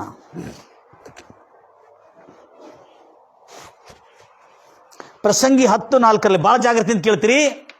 ದೇವರ ವಾಕ್ಯ ಹೆಂಗೆ ಕಲಿಸ್ಕೊಡ್ತಾ ಇದೆ ನೋಡ್ರಿ, ಎಷ್ಟು ಅದ್ಭುತವಾಗಿ. ದೊರೆ, ನಿಮ್ಮ ಸಾಹುಕಾರು, ನಿಮ್ಮ ದೊರೆಯು ನಿಮ್ಮ ಮೇಲೆ ಸಿಟ್ಟುಗೊಂಡರೆ ನಿನ್ನ ಉದ್ಯೋಗವನ್ನು ಢಡಲ್ ಅಂತ ಬಿಟ್ಟು ಬಿಡಬೇಡ. ನೇನುಂಡ ನಾ ಇಂಟ್ಲೋ, ನಾನು ಆ ಸಾಹುಕಾರ ಕೆಲಸ ಮಾಡೋದಿಲ್ಲ, ಆ ಸಾಹುಕಾರ ರುಬಾ ಮಾಡ್ತಾನೆ, ನಾನು ಎಷ್ಟು ಕೆಲಸ ಮಾಡಿದ್ರು ಬೇಯ್ತಾನೆ, ನಾ ಎಷ್ಟು ಕೆಲಸ ಮಾಡಿದ್ರು ಕೆಲಸನೇ ಮಾಡಿಲ್ಲ ಅಂತ ಹೇಳ್ತಾನೆ. ಎಷ್ಟು ಕೆಲಸ ಮಾಡಿ ಮಮ್ಮಿ, ಎಷ್ಟು ಕೆಲಸ ಮಾಡಿದ್ರು ಕ್ಲೀನೇ ಆಗಿಲ್ಲ ಅಂತ ಹೇಳ್ತಾಳೆ ಆ ಮುದುಕಿ. ಅಲ್ಲೆಲ್ಲಯ್ಯ, ಆ ಮುದುಕಿ ನೀನು ಕ್ಲೀನ್ ಮಾಡಿ, ಮತ್ತು ಆ ತಾಯಿ ಕೂಡ ಇನ್ನು ಮುಂದೆ ಕ್ಲೀನ್ ಮಾಡಬೇಡಲಿ, ಹೇಳಿದ್ರು ಕ್ಲೀನ್ ಮಾಡಬೇಡ. ಮತ್ತು ಆ ತಾಯಿನೂ ಫುಲ್ ಸಪೋರ್ಟ್ ಮಾಡ್ತಾಳೆ ಪಾಪ, ದೇವ್ರ ವಾಕ್ಯದೊಳಗೆ. ಹಾಗೆ ಸಪೋರ್ಟ್ ಮಾಡಬಾರ್ದು. ಇಲ್ಲಿ ಅದ್ಭುತವಾದ ಸಂಗತಿ ಇದೆ. ಏನಂತ ಹೇಳಿದ್ರೆ, ನಿನ್ನ ಒಡೆಯನು, ಬೈಬಲ್ ನೋಡ್ರೆ ಎಷ್ಟು ಚೆನ್ನಾಗಿದೆ ಗಮನಿಸ್ತೀರಿ. ಪ್ರಸಂಗಿ 10:7 ದೊರೆಯು ಅಂದ್ರೆ ನಿನ್ನ ಒಡೆಯ, ನಿನ್ನ ಸಾಹುಕಾರ ನಿನ್ನ ಮೇಲೆ ಸಿಟ್ಟುಗೊಂಡರೆ ಉದ್ಯೋಗವನ್ನು ಧಡಲ್ ಅಂತ ಬಿಟ್ಟು ಬಿಡಬೇಡ. ತಾಳ್ಮೆಯು ದೊಡ್ಡ ದೋಷಗಳನ್ನು ಅಡಗಿಸುತ್ತದಲ್ಲವೇ? ದೊಡ್ಡ ದೋಷಗಳಂತಿದೆ ನಿಮ್ಮಲ್ಲಿ, ನಮ್ಮಲ್ಲಿ.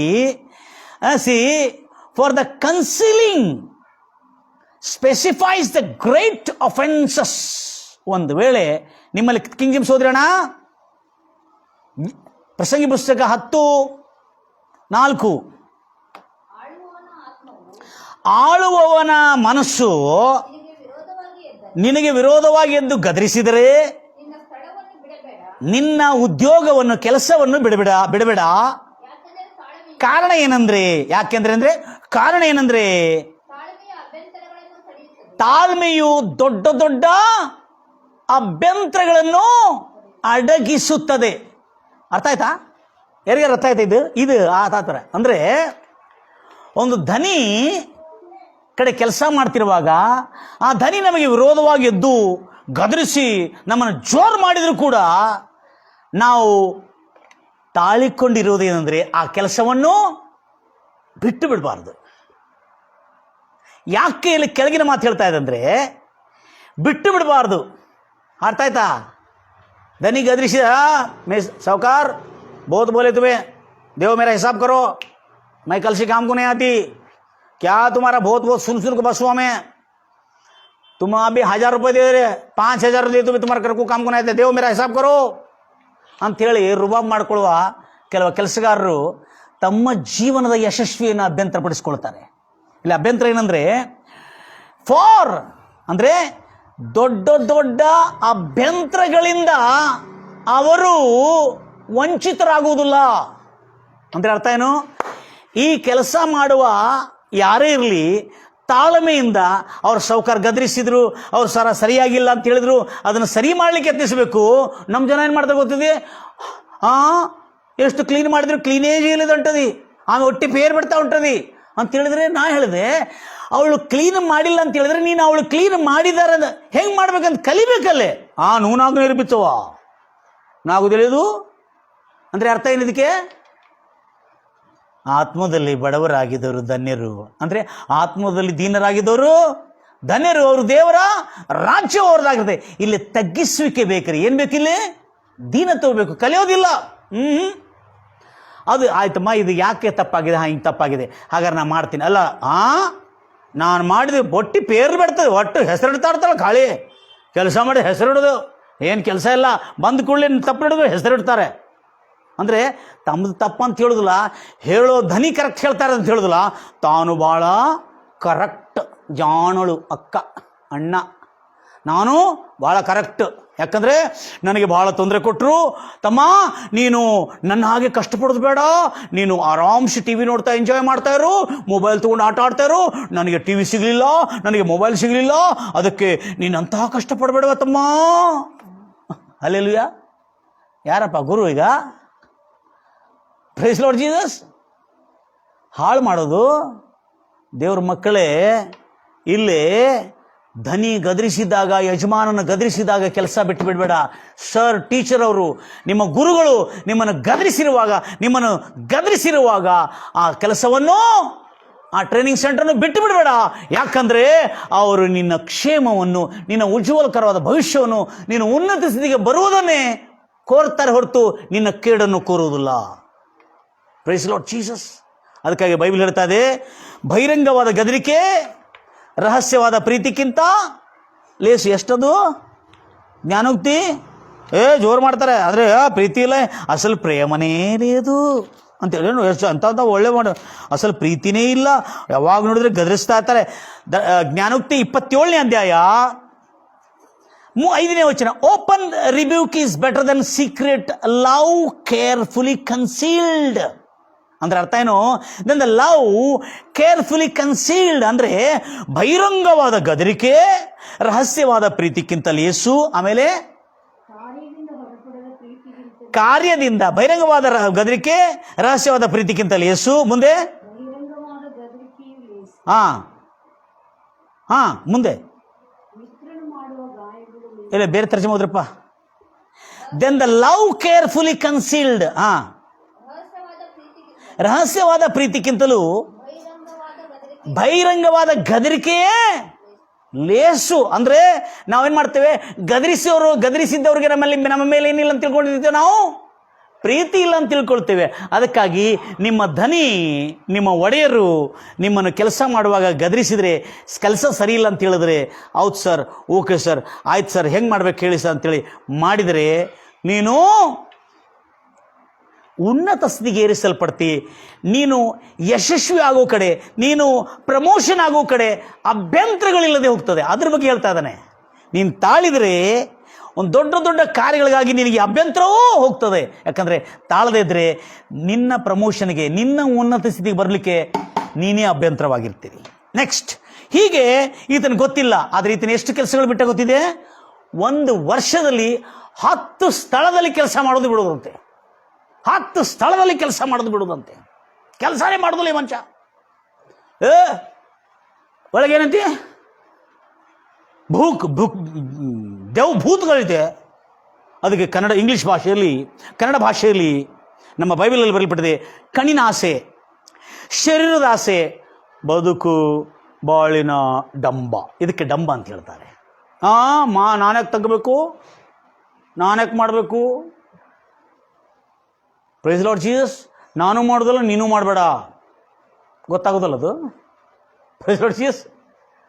ಹೌದು ಮಗ, ಇಬ್ಬರು ಮಾಡಬೇಡ್ರಿ ಅಂತೀರಿ, ಮತ್ತು ಮ್ಯಾನೇಜರ್ ಹೇಳಿ, ತಾಯಿ ತಂದೆಗಳು. ಹಲ್ಲೆಲೂಯಾ. ದೇವ್ರ ಮಕ್ಕಳಿಗೆ ದೀನತ್ವ, ನಮ್ರತೆ ಮತ್ತು ಶ್ರಮಿಸೋದು, ಕಷ್ಟಪಡೋದು, ದುಡಿಯೋದು ಕಲಿಸ್ಕೊಡ್ಬೇಕು ನಾವು. ನಮ್ಮ ತಾಯಿಯನ್ನು ಇವತ್ತಿಗೂ ನಾನು ಅಷ್ಟು ನನಗೆ ಪನಿಷ್ಮೆಂಟ್ ಕೊಟ್ಟರು, ಈಗ ನಂಗೆ ಅರ್ಥ ಆಗ್ತದೆ, ನಮ್ಮ ತಾಯಿ ನನಗೆ ದುಡಿಯುವಂತೆ ರೆಡಿ ಮಾಡಿದಲ್ಲ ಎಂಬುದಾಗಿ. ಎಲ್ಲರೂ ಹೇಳ್ತಿರಲ್ಲಯ್ಯ. ಅದಕ್ಕಾಗಿ ಇಲ್ಲಿ ಈ ಮನುಷ್ಯ 10 ಕಡೆ ಕೆಲಸ ಮಾಡಿದ್ರು, ಅಲ್ಲಿ ಉಳಿದಿಲ್ಲ. ನೋಡಿದ್ರಲ್ಲ, ಬೆಂಗಳೂರು ಕೆಲಸ ಮಾಡಿದ, ಅಲ್ಲಿ ಉಳಿದಿಲ್ಲ. ಏನದು? ಭಾಳ ಮಾತಾಡ್ತಾರಲ್ಲೇ ಅಂತ ಹೇಳಿದ, ಅಲ್ಲಿ ಕೆಲಸ ಬಿಟ್ಟು ಬಂದ. ಗೋವಾ ಹೋಗಿ ಕೆಲಸ ಮಾಡ್ದ, ಭಾಳ ತರಾಸಲ್ಲೇ, ಏನು ಮಾಡಿದ್ರು? ಕಿರಿಕಿರಿ ಮಾಡ್ತಾರೆ. ಕಿರಿಕಿರಿ ಯಾಕೆ ಮಾಡ್ತಾರೆ? ನೀ ಸರಿ ಮಾಡ್ಬೇಕು ಕೆಲಸ. ಕಿರಿಕಿರಿ ಮಾಡ್ತಾರೆ, ಅದಕ್ಕೆ ಬಿಟ್ಟು ಬಂದ. ಎಲ್ಲಿ ಹೋಗಿದ್ರು ಕೆಲಸ ಮಾಡ್ತಿಲ್ಲ ಮನುಷ್ಯ. ಅಂದರೆ ಪಾಪ ನಾವೇನು ತಿಳ್ಕೋಬೇಕು? ಇವನು ಒಳ್ಳೆಯವನು, ಅಲ್ಲೇ ಧನಿ ಮತ್ತು ಇನ್ಚಾರ್ಜ್ ಮತ್ತು ಮೇಸ್ತ್ರಿಗಳು ಕೆಡುಕರು ಅಂತ ತಿಳ್ಕೋಬೇಕು. ಆದ್ರೆ ನಾನು ಹೇಳಿದೆ, ಅಣ್ಣ ಅಲ್ಲುಡ, ನಾನು ಅಲ್ಲುಡ ಆಗ್ಬೇಕು, ಅಲ್ಲುಡ ಅಂದರೆ ಅಳೆಯ, ಎಲ್ಲಿ ಹೋಗಿದ್ರು ತಾಳ್ಮೆಯಿಂದ ಕೆಲಸ ಮಾಡ್ಕೋಬೇಕು. ಅವ್ರ ಅಪ್ಪಾಜಿ ಹೇಳಿದ್ರು ಏನಂತೇಳಿ, ಅಪ್ಪ ಧನಿ ಗದರಿಸಿದರೆ ಕೆಲಸ ಬಿಡಬಾರ್ದಂತೇಳಿ ಬೈಬಲಲ್ಲಿ ಬರಲ್ಪಟ್ಟಿದೆ. ಪಾಪ ಈ ವೆಸ್ಟ್ ಕೋಸ್ಟಲ್ಲಿ ಕೆಲಸ ಮಾಡಿದ್ರು ಕೂಡ ಅಲ್ಲಿ ಕೂಡ ರುಬಾಬ್ ಮಾಡಿ ಬಂದ. ವೆಸ್ಟ್ ಕೋಸ್ಟ್ನಲ್ಲಿ ಕೆಲಸ ಮಾಡ್ತಾ ಇದ್ರೆ ಪಾಪ ಒಳ್ಳೆ ಕೆಲಸ, ಪಾಪ ಅವ್ರ ಅಪ್ಪಾಜಿ ಕಾಲು ಕೈ ಮುಗಿದು ಕೆಲಸ ಹಚ್ಚಿದ, ಒಳ್ಳೆ ಕೆಲಸ ಹಚ್ಚಿದ. ಅಲ್ಲಿ ಕೆಲಸ ಆದರೆ ಅಲ್ಲಿ ಇನ್ಚಾರ್ಜ್ ಸರಿ ಇಲ್ಲ, ಅವ್ರು ಭಾಳ ಕಿರಿಕಿರಿ ಮಾಡ್ತಾರೆ, ಭಾಳ ಇದು ಮಾಡ್ತಾರೆ, ಅದು ಮಾಡ್ತಾರೆ ಅಂಥೇಳಿ, ಅಪ್ಪ ಏನಾರು ಮಾಡಲಿಪ್ಪ, ನೀ ಸುಮ್ಮನೆ ಇರು, ಏನು ಮಾತಾಡೋಕೆ ಹೋಗ್ಬೇಡ, ರುಬಾಬ್ ಮಾಡೋಕೆ ಹೋಗ್ಬೇಡ ಅಂತ ಹೇಳ್ತಾನೆ. ಎಷ್ಟೊಂದು ರುಬಾಬ್ ಮಾಡ್ಬಾರ್ದು, ಎಷ್ಟೊಂದು ತಾಳ್ಕೋಬೇಕು, ನಾನು ಅಲ್ಲೇ ತಾಳ್ಕೋಬೇಕು. ಎಲ್ಲೇ ಅಣ್ಣ, ಅಲ್ಲೇ ತಾಳ್ಕೋಬೇಕು. ಆವಾಗ ಅಲ್ಲೇನನ್ನ ಅಂದು ಗೊತ್ತಿದೆ, ಅವನು ದೇವರ ವಾಕ್ಯವನ್ನು ಕೇಳ್ತಾ ದೇವರ ವಿಶ್ವಾಸದಲ್ಲಿ ಬಂದ ಮೇಲೆ ಆ ವಿಶ್ವಾಸದ ಪರಿಣಾಮ ಅವನು ಗರ್ವಕ್ಕೆ ಆಸ್ಪದ ಮಾಡಿಕೊಟ್ಟ. ಬದುಕು ಬಾಳಿನ ಡಂಬಕ್ಕೆ ಏನಂತ ಅನ್ನೋದು ಗೊತ್ತಿದ್ದಲ್ಲ ಈಗ ಸೌಕಾರ್, ಆಗಲೇ ಸಾಲ IGB ಮೈ ಇನೋವಾ ಮೇ ತುಮಾರ ಕಂಪ್ನಿಗೆ ಅಂದ್ರೆ ಆತು ಅಂತ ಹೇಳ್ದಾನೆ. ಇನೋವಾ ಅಂದ್ರೆ ಗೊತ್ತೈತಾ, ಆ ದೊಡ್ಡ ಗಾಡಿ ಒಳಗೆ ನಿನ್ನ ಕಂಪ್ನಿ ಒಳಗೆ ಬರ್ತೀನಿ, ನಿನ್ನ ಕೆಲಸ ಬೇಡ ಏನು ಬೇಡ ಅಂತೇಳಿ ಅಲ್ಲಿರ್ತಕ್ಕಂಥ ಇನ್ಚಾರ್ಜ್ಗಳಿಗೆ ಅಡ್ಡ ತಿಡ್ಡ ಮಾತಾಡಿ ಬಂದುಬಿಟ್ಟ. ಇವ್ರ ಅಪ್ಪಾಜಿ, ಅಯ್ಯೋ ಇವ್ರು ಏನು ಕೆಲಸ ಮಾಡ್ಯಾನೋ, ಕೈ ಕಾಲು ಮುಗಿದಲ್ಲಿ ಕೆಲಸ ಹಚ್ಕೊಂಡಿದ್ರೆ ಈ ಮನುಷ್ಯ ರುಬಾಬ್ ಮಾತಾಡಿ ಕೆಲಸ ಕೆಡಿಸ್ಕೊಂಡ್ಬಿಟ್ಟ ಅಂತ ಹೇಳಿದ. ಹಲ್ಲೆಲೂಯ. ಅದಕ್ಕಾಗಿ ಬೈಬಲ್ನಲ್ಲಿ ಸ್ಪಷ್ಟವಾಗಿ ಬರಲ್ಪಟ್ಟಿದೆ, ನಿನ್ನ ಧನಿ, ನಿನ್ನ ಒಡೆಯರು ನಿನ್ನನ್ನು ಗದರಿಸಿ ನಿನ್ನನ್ನು ಜೋರು ಮಾಡಿದರೆ ನಿನ್ನ ಕೆಲಸವನ್ನು ಬಿಟ್ಟು ಬಿಡಬೇಡ, ತಾಳಿಕೋ.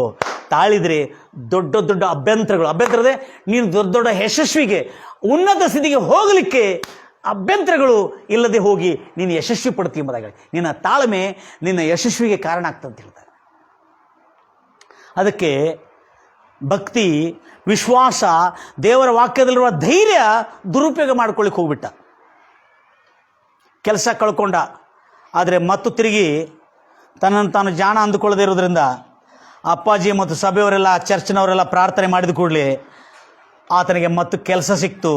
ಈಗ ಮರ್ಯಾದೆಗೆ ಕೆಲಸ ಮಾಡ್ತಾ ಇದ್ದಾನೆ. Hallelujah, praise Lord Jesus, hallelujah. Permanent ಆಗಿದ್ದಾನೀಗ. ಯಾಕಂದರೆ ಬೈಬಲ್ ಈ ನಿಯಮ ಪ್ರತಿಯೊಬ್ಬನಿಗೆ ಲಾಗೂ ಆಗ್ತದೆ. ಎಲ್ಲರೂ ಹೇಳ್ತಿರಲ್ವಯ್ಯ. ಆಮೇಲೆ ಈ ದೇವಪಲ್ಲಿ ಅಪ್ಪಾರಾವ್ ಅವರು ಇನ್ನು ತನ್ನ ಆಡಂಬರ, ತನ್ನ ಜೀವನ ತನ್ನ ಇಷ್ಟ ಪ್ರಕಾರ ನಡೀತಾ ಇದ್ದ. ಒಂದು ದಿವಸ ಏನಾಯಿತು, ಒಂದು ತಿರುವು ಬಂತು ಅವನ ಜೀವನದಲ್ಲಿ. ಆ ಯಾವ ಊರಿನಲ್ಲಿ ಹೋಗಿ ಕೆಲಸ ಮಾಡ್ತಿದ್ದಲ್ಲ, ಆ ಊರಿನಲ್ಲಿ ನಡೆದಿರ್ತಕ್ಕಂಥ ಸಂಗತಿ ಏನಂದರೆ ಅವರ ಸಂಬಂಧಿಕರು ಒಂದು ಹೆಣ್ಮಗಳು ಆಸ್ಪತ್ರೆಯಲ್ಲಿ ಅಡ್ಮಿಟ್ ಆಗಿದ್ಲು. ಈತನು ಸಂಬಂಧಿಕರು ಅಡ್ಮಿಟ್ ಆಗಿದ್ದಾರೆ ಅಂತೇಳಿ ಪಾಪ ಇವರು ಗಂಡ ಹೆಂಡತಿ ಇಬ್ಬರು ಕೂಡಿ ಆಸ್ಪತ್ರೆಗೆ ಹೋದರು. ಆಸ್ಪತ್ರೆಗೆ ಹೋಗ್ತಾ ಇದ್ರೆ ಆ ಆಸ್ಪತ್ರೆಯಲ್ಲಿ ಆ ಸಂಬಂಧಿಕರ ಕಡೆ ಯಾವ ಸಂಬಂಧಿಕರು ಬಂದು ಅವಳನ್ನು ಪ್ರೋತ್ಸಾಹ ಮಾಡಿಲ್ಲ, ಏನಿಲ್ಲ. ಆದರೆ ಒಂದು ಚರ್ಚಿನ ಪಾಸ್ಟರ್, ಅವರ ಹೆಂಡತಿ ಮತ್ತು ಅವರ ಸಭೆ ವಿಶ್ವಾಸಿಗಳು ಒಂದು 4-5 ಜನ ಬಿಳಿ ವಸ್ತ್ರವನ್ನು ಹಾಕ್ಕೊಂಡು ಎಲ್ಲರೂ ಹೋಗಿ ಆ ಪಾರ್ಶ್ವವಾಯು ರೋಗದಿಂದ ಬಳಲ್ತಿರ್ತಕ್ಕಂಥ ಆ ಪೇಷಂಟ್ ಹತ್ರ ಹೋಗಿ ಅವರೆಲ್ಲ ಕೂತ್ಕೊಂಡು ಮಾತಾಡ್ತಾ ಪ್ರಾರ್ಥನೆ ಮಾಡಿ ಅವರೆಲ್ಲ ಮಾತುಗಳನ್ನು ಮಾತಾಡಿ, ಹೇಗಿದೆ ಅಮ್ಮ, ಎಷ್ಟುವರೆಗೆ ಬಂದಿದೆ, ಮತ್ತು ಹೇಗೆ ನಡೀತಾ ಇದೆ ಕುಟುಂಬ, ಎಲ್ಲ ಕಷ್ಟಗಳನ್ನು ಕೇಳಿ ಅವ್ರ ಹತ್ರ ಮಾತಾಡಿ ಅವ್ರನ್ನ ಸಂತೈಸ್ತಾ ಇರುವ ಪಾಸ್ಟರ್ ಹಾಗೂ ಅವರ ಜೊತೆಲಿ ಬಂದಿರುವ ತಂಡದವರು ಮಾಡ್ತಾಯಿದ್ರು. ಈ ಸಮಯದಲ್ಲಿ ಈ ದೇವಪಲ್ಲಿ ಅಪ್ಪಾರಾವ್ ಅವರು ಅಲ್ಲಿ ಬರ್ತಾನೆ, ಟಕ ಟಕ ಟಕ ಅಂತ ಬರ್ತಾನೆ. ಬಂದ ಕೂಡಲೇ ಅಲ್ಲಿ ನೋಡಿದ ಕೂಡಲೇ ಈ ಚರ್ಚಿನ ಪಾಸ್ಟರ್, ಆ ಟೀಮ್ನವರು ಬಂದು ಆ ದೇವಪಲ್ಲಿ ಅಪ್ಪಾರಾವ್ ಅವರ ರಿಲೇಷನ್ ಆಗಿರುವ ಪಾರ್ಶ್ವ ರೋಗಿಗೆ ಸಂತೈಸ್ತಾ ಇದ್ದಾರೆ, ಅವಳನ್ನು ಧೈರ್ಯ ಕೊಡ್ತಾ ಇದ್ದಾರೆ. ಅವಳಿಗೆ ಗುಣವಾಗ್ತಿ ಎಂಬುದಾಗಿ ಅವಳಿಗೆ ಸಂತೈಸುವಿಕೆ, ಧೈರ್ಯ, ಆಧರಣೆಯ ಮಾತುಗಳು ಹೇಳ್ತಾ ಅವಳ ಜೊತೆಲಿ ಕೂತ್ಕೊಂಡು ಅವಳ ಕಷ್ಟಗಳನ್ನು ಕೇಳಿ ಅದಕ್ಕೆ ಪರಿಹಾರ ಹೆಂಗೆ ಸಿಗ್ತದೆ ಎಂಬುದಾಗಿ ದೇವರ ವಾಕ್ಯದಿಂದ ಅವರಿಗೆ ಸಮಾಧಾನ ಹೇಳ್ತಾ ಇದ್ದಾರೆ. ಇದನ್ನು ದೇವಪಲ್ಲಿ ಅಪ್ಪಾರಾವ್ ಅವರು ನೋಡ್ತಾ ಇದ್ದಾನೆ. ಅವನು ಹೇಳ್ತಾ ಇದ್ದಾನೆ, ದೇವಪಲ್ಲಿ ಅಪ್ಪಾರಾವ್ ಅವರು ಒಳ್ಳೆ ಆ ಒಂದು ದೃಶ್ಯಕ್ಕೆ ಒಂದು ಒಳ್ಳೆ ಹೆಸರು ಕೊಟ್ಟ. ಜೀವನದಲ್ಲಿ ಒಂದು ಅದ್ಭುತವಾದಂಥ ದೃಶ್ಯ ನಾನು ನೋಡಿದ್ದೀನಿ ಎಂಬುದಾಗಿ. ನಾವು ಮೋಶೆ ಮುಳ್ಳಿನ ಪೊದೆಯಲ್ಲಿ ಬೆಂಕಿ ಅಂಟಿಕೊಂಡಿದೆ, ಬೆಂಕಿ ಉರಿತಾ ಇದೆ, ಆದರೆ ಮುಳ್ಳಿನ ಪೊದೆ ಸುಡ್ತಾ ಇಲ್ಲ, ಎಂಥ ದೊಡ್ಡ ಅದ್ಭುತ ಎಂಬುದಾಗಿ ನಾವು ಹೇಳ್ತೇವೆ. ಆದರೆ ದೇವಪಲ್ಲಿ ಅಪ್ಪಾರಾವ್ ಏನು ಹೇಳ್ತಾ ಇದ್ದಾನೆ ಅಂದರೆ, ಅಟ್ಟಾಟಿ ವಿಂತನು ನೀನು ಸುಡನೇ ಇಲ್ಲದಂತ ಹೇಳ. ಅಷ್ಟೊಂದು ಅದ್ಭುತವಾದಂಥ ದೃಶ್ಯ ನಾನು ನೋಡಲಿಲ್ಲ, ನನ್ನ ಹೃದಯ ಎಷ್ಟೋ ಸಂತಸಪಟ್ಟಿತ್ತು, ಆನಂದ ಪಟ್ಟಿತ್ತು ಎಂಬುದಾಗಿ. ನಮ್ಮ ಸಂಬಂಧಿಕರು ಪಾರ್ಶ್ವವಾಯು ರೋಗದಿಂದ ಅಲ್ಲಾಡ್ತಾ ಇದ್ರೆ, ಆ ಪಾರ್ಶ್ವವಾಯು ರೋಗದಲ್ಲಿ ಅಲ್ಲಾಡ್ತಿರ್ತಕ್ಕಂಥವ್ರು ಪರಿಚಯ ಇಲ್ಲದವರು ಮತ್ತು ಸಂಬಂಧಿಕರಲ್ಲ ಮತ್ತು ಚರ್ಚಿಗೆ ಹೋಗೋರಲ್ಲ, ಯಾರೋ ಅಪರಿಚಿತರಾಗಿರ್ತಕ್ಕಂಥ ಕ್ರಿಶ್ಚಿಯನ್ ಪಾಸ್ಟರ್ ಮತ್ತು ಅವ್ರ ಜೊತೆಯಲ್ಲಿ ಆ ಸಭೆಯ ಭಕ್ತರು, ವಿಶ್ವಾಸಿಗಳು, ಅಂದರೆ ಆ ಸಭೆಯ ಭಕ್ತರೆಲ್ಲರೂ ಟೀಮ್ ಜೊತೆಯಲ್ಲಿ ಬಂದು ಆ ಪಾರ್ಶ್ವವಾಯು ರೋಗಿ ಹತ್ರ ಬಂದು ಮಾತನಾಡಿ ಅವಳ ಸಮಸ್ಯೆಗಳಿಗೆ ಸಮಾಧಾನ ಹೇಳಿ ಅವರಿಗೆ ಪ್ರಾರ್ಥನೆ ಮಾಡಿ ಅವರಿಗೆ ಧೈರ್ಯ ಕೊಟ್ಟು, ಇಗೋ ದೇವರು ಕಾಪಾಡ್ತಾನಮ್ಮ ಅಂತ ತಿಳ್ಕೊಳ್ಳಿ. ಈತನಿಗೆ ಇಷ್ಟು ಸಂತೋಷವಾಯಿತು ಅಂದರೆ, ಈ ದೇವಪಲ್ಲಿ ಅಪ್ಪಾರಾವ್ ಹೇಳ್ತಾ ಇದ್ದಾರೆ, ಇದು ನನ್ನ ಕಣ್ಣಿನ ಸಮಕ್ಷಮದಲ್ಲಿ ಇದೊಂದು ದೊಡ್ಡ ಅದ್ಭುತವಾದಂಥ ದೃಶ್ಯ ಆತನ ಮನಸ್ಸನ್ನು ಗೆದ್ದುಕೊಂಡು ಬಿಟ್ಟಿದೆ. ಹಲ್ಲೆಲೂಯಾ. ಜ್ಞಾನಿ ಆತ್ಮಗಳನ್ನು ಗೆಲ್ತಾನೆ. ಏನು ಗೆದ್ದಿದೆ ಅಂದರೆ, ಅಪರಿಚಿತರಾಗಿರುವ ಈ ಕ್ರೈಸ್ತವರು ಸ್ವಂತ ಜನರೇ ಇಲ್ಲಿ ಬಂದು ಇವಳಿಗೆ ಸಂತೈಸಲಿಲ್ಲ, ಸ್ವಂತ ಜನರು ಇವಳನ್ನು ಬಂದು ನೋಡ್ಲಿಕ್ಕೆ ಬಂದಿಲ್ಲ, ಸ್ವಂತ ಜನರು ಮಾತಾಡ್ಲಿಕ್ಕೆ ಬಂದಿಲ್ಲ, ಯಾರು ಇವಳ ಜೊತೆಯಲ್ಲಿ ನಿಂತುಕೊಂಡಿಲ್ಲ. ಈ ಅಪರಿಚಿತರಾದ ಕ್ರೈಸ್ತವರು ಬಂದು ಇವಳ ಜೊತೆಯಲ್ಲಿ ಮಾತನಾಡಿ ಇವಳ ಬಗ್ಗೆ ಕಾಳಜಿಯನ್ನು ತೆಗೆದುಕೊಂಡು ಇವಳನ್ನಿಷ್ಟು ಪ್ರೀತಿಯಿಂದ, ಇಷ್ಟು ಮಮತೆಯಿಂದ ಇವಳ ಬಗ್ಗೆ ಕಾಳಜಿಯನ್ನು ವಹಿಸ್ತಾ ಇದ್ದಾರಲ್ಲ ಅಂತ ತಿಳ್ಕೊಂಡು ಅವರ ಪ್ರೀತಿ, ಯಾರು ಆ ಚರ್ಚಿನವರ ಪ್ರೀತಿ, ಆ ಕೇರ್, ಅವರ ಕಾಳಜಿ, ಅವರು ಮಮತೆಯನ್ನು ನೋಡಿ ದೇವಪಲ್ಲಿ ಅಪ್ಪಾರಾವ್ ಅವರು ಯೇಸು ಕ್ರಿಸ್ತ ಇಲ್ಲ ಪ್ರೇಯರ್ ಮಾಡ್ಲಿಕ್ಕೆ ಬಂದಿದ್ರು, ಮತ್ತು ನೀವು ರಿಲೇಷನ್ ಇಲ್ಲ, ಅಯ್ಯೋ ರಿಲೇಷನ್ ಅಲ್ಲ ಮತ್ತು ಪರಿಚಯದವರಲ್ಲ, ಆದರೂ ಇವರು ನಿನಗೆ ಪ್ರೇಯರ್ ಮಾಡ್ಲಿಕ್ಕೆ ಬಂದ್ರಲ್ಲ ಅಂದರೆ, ಆವಾಗ ಅವ್ರ ಅತ್ತೆ ಹೇಳ್ತಾಳೆ, ಆ ಪೇಷಂಟ್ ಹೇಳ್ತಾಳೆ, ಒಂದು ಬೈಬಲ್ ಇರ್ತಾರೆ, ಅಳಿಯ ತಗೋ, ಯಾರು ದೇವಪಲ್ಲಿ ಅಪ್ಪಾರವ್ರೆ, ಅಳಿಯ ತಗೋ ಈ ಬೈಬಲ್, ಭಾಳ ಕಷ್ಟದಲ್ಲಿದ್ದಿಲ್ಲ, ಭಾಳ ತೊಂದರೆಯಲ್ಲಿದ್ದಿಲ್ಲ ಅಪ್ಪಾರಾವ್, ಈಗೋ ಇದು ಒಳ್ಳೆ ಸಮಯ, ಈ ಬೈಬಲ್ ತಗೋ, ಓದು, ನಿನ್ನ ಕಷ್ಟ, ನಿನಗೆ ಬಂದಿರತಕ್ಕಂಥ ಆಪತ್ತು, ಸಂಕಟ, ಯೇಸು ದೇವರು ನಿನ್ನನ್ನು ಬಿಡಿಸ್ತಾನಂತೇಳಿ. ಇವನಿಗೆ ಆಶ್ಚರ್ಯ ಆಗಿದೇನೋ, ಈ ಮಂಚದಲ್ಲಿ ಮಲಗಿರ್ತಕ್ಕಂಥ ಒಂದು ಪಾರ್ಶ್ವವಾಯು ರೋಗಿಗೆ ಇವಳು ಪ್ರಾರ್ಥನೆ ಮಾಡಿದಲ್ಲದೆ, ಈ ಮಂಚದಲ್ಲಿ ಮಲಗಿದ್ದವಳು ನನಗೆ ಧೈರ್ಯ ಕೊಡ್ತಾ ಇದ್ದಾಳಲ್ಲ. ಹಲ್ಲೆಲೂಯಾ. ಆರಾಮಿದ್ದವರು ಧೈರ್ಯ ಕೊಟ್ಟರೆ ಹೆಂಗೈತೆ ನೋಡ್ರಿ. ಮತ್ತೆ ಈ ಮಂಚದಲ್ಲಿ ಮಲಗಿರ್ತಕ್ಕಂಥ ನಮ್ಮ ಅತ್ತಿ ನನಗೆ ಧೈರ್ಯ ಕೊಡ್ತಾ ಇಲ್ಲ, ಅಪ್ಪಾರಾವ್ ಈ ಬೈಬಲ್ ಓದು, ನಿನ್ನ ಜೀವನದಲ್ಲಿ ಬಂದಿರುವ ಸಂಕಟಗಳು, ಬಾಧೆಗಳು, ವೇದನೆಗಳು ಎಲ್ಲ ನಿವಾರಿಸ್ತಾನೆ, ನಿನಗೆ ಸುಖ ಜೀವನವನ್ನು ಪ್ರಸಾದಿಸ್ತಾನೆ ಅಂತ ತಿಳಿದುಕೊಳ್ಳಿ. ಆಯಿತು ಅಂತೇಳಿ ಬೈಬಲ್ ತಗೊಂಡ. ಇವ್ರದ್ದು ಚರ್ಚ್ ಇದೆ ಇಲ್ಲೇ ಸಮೀಪದಲ್ಲಿ, ಆ ಚರ್ಚಿಗೆ ಹೋಗಿ ದೇವರ ವಾಕ್ಯವನ್ನು ಕೇಳು, ನಿನಗೆ ಸಮಾಧಾನ ಅನಿಸ್ತದೆ, ನಿನ್ನ ಕಣ್ಣೀರು, ಕಷ್ಟ, ನಿನ್ನ ಸಮಸ್ಯೆಗಳು ಎಲ್ಲ ತೀರಿ ಹೋಗ್ತದೆ ಅಂದರೆ. ಅವಾಗ ನಿಮ್ಗೆ ನೆನಪು ಬಂದಿದ್ದೇನೆಂದರೆ, ದೇವರುಗಳಲ್ಲಿ ಎಲ್ಲ ದೇವರುಗಳಿಗೆ ನಾನು ಕೇಳಿದೆ, ಯಾವ ದೇವರು ನಿಜವಾದ ದೇವರಾಗಿದ್ದಾನೆ?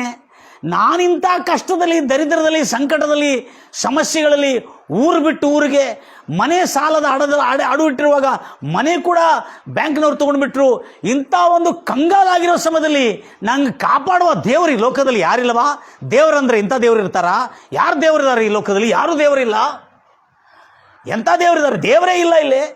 ದೇವರಂದ್ರೆ ನಮ್ಮನ್ನು ಕಾಪಾಡಬೇಕು, ನಮ್ಮನ್ನು ರಕ್ಷಿಸಬೇಕು ಅಂತ ಹೇಳ್ತಾ ಅವನು ಒಂದು ಗುಣಗಿಟ್ಟು ಬಂದಿರ್ತಾನೆ. ಏನು ಮಾಡಿರ್ತಾನೆ? ಅದಕ್ಕಿಂತ ಮೊದಲನೇ ದಿನ ಅವನು ಗುಣಗುಡ್ತಾ ಇರ್ತಾನೆ, ಎಲ್ಲ ದೇವರಿದ್ದಾರೆ, ದೇವರೇ ಇಲ್ಲ, ಎಂಥ ಕಷ್ಟದಲ್ಲಿ ಬಿದ್ದಿದ್ದೇನೆ, ದೇವರಿದ್ರೆ ನನ್ನ ಮೇಲೆ ಕನಿಕ ತೋರಿಸ್ಬೇಕಲ್ಲ ಅಂತೇಳಿ ಅವನು ದೇವರುಗಳ ಮೇಲೆ ದೂಷಣೆ ಮಾಡಿ ಗುಣಗುಡ್ತಾ ಇರ್ತಾನೆ. ಆದರೆ ಯಾವಾಗ ಈ ಆಸ್ಪತ್ರೆಯಲ್ಲಿ ನಡೆದಿರ್ತಕ್ಕಂಥ ಘಟನೆ ಅವನ ಮನಸ್ಸನ್ನು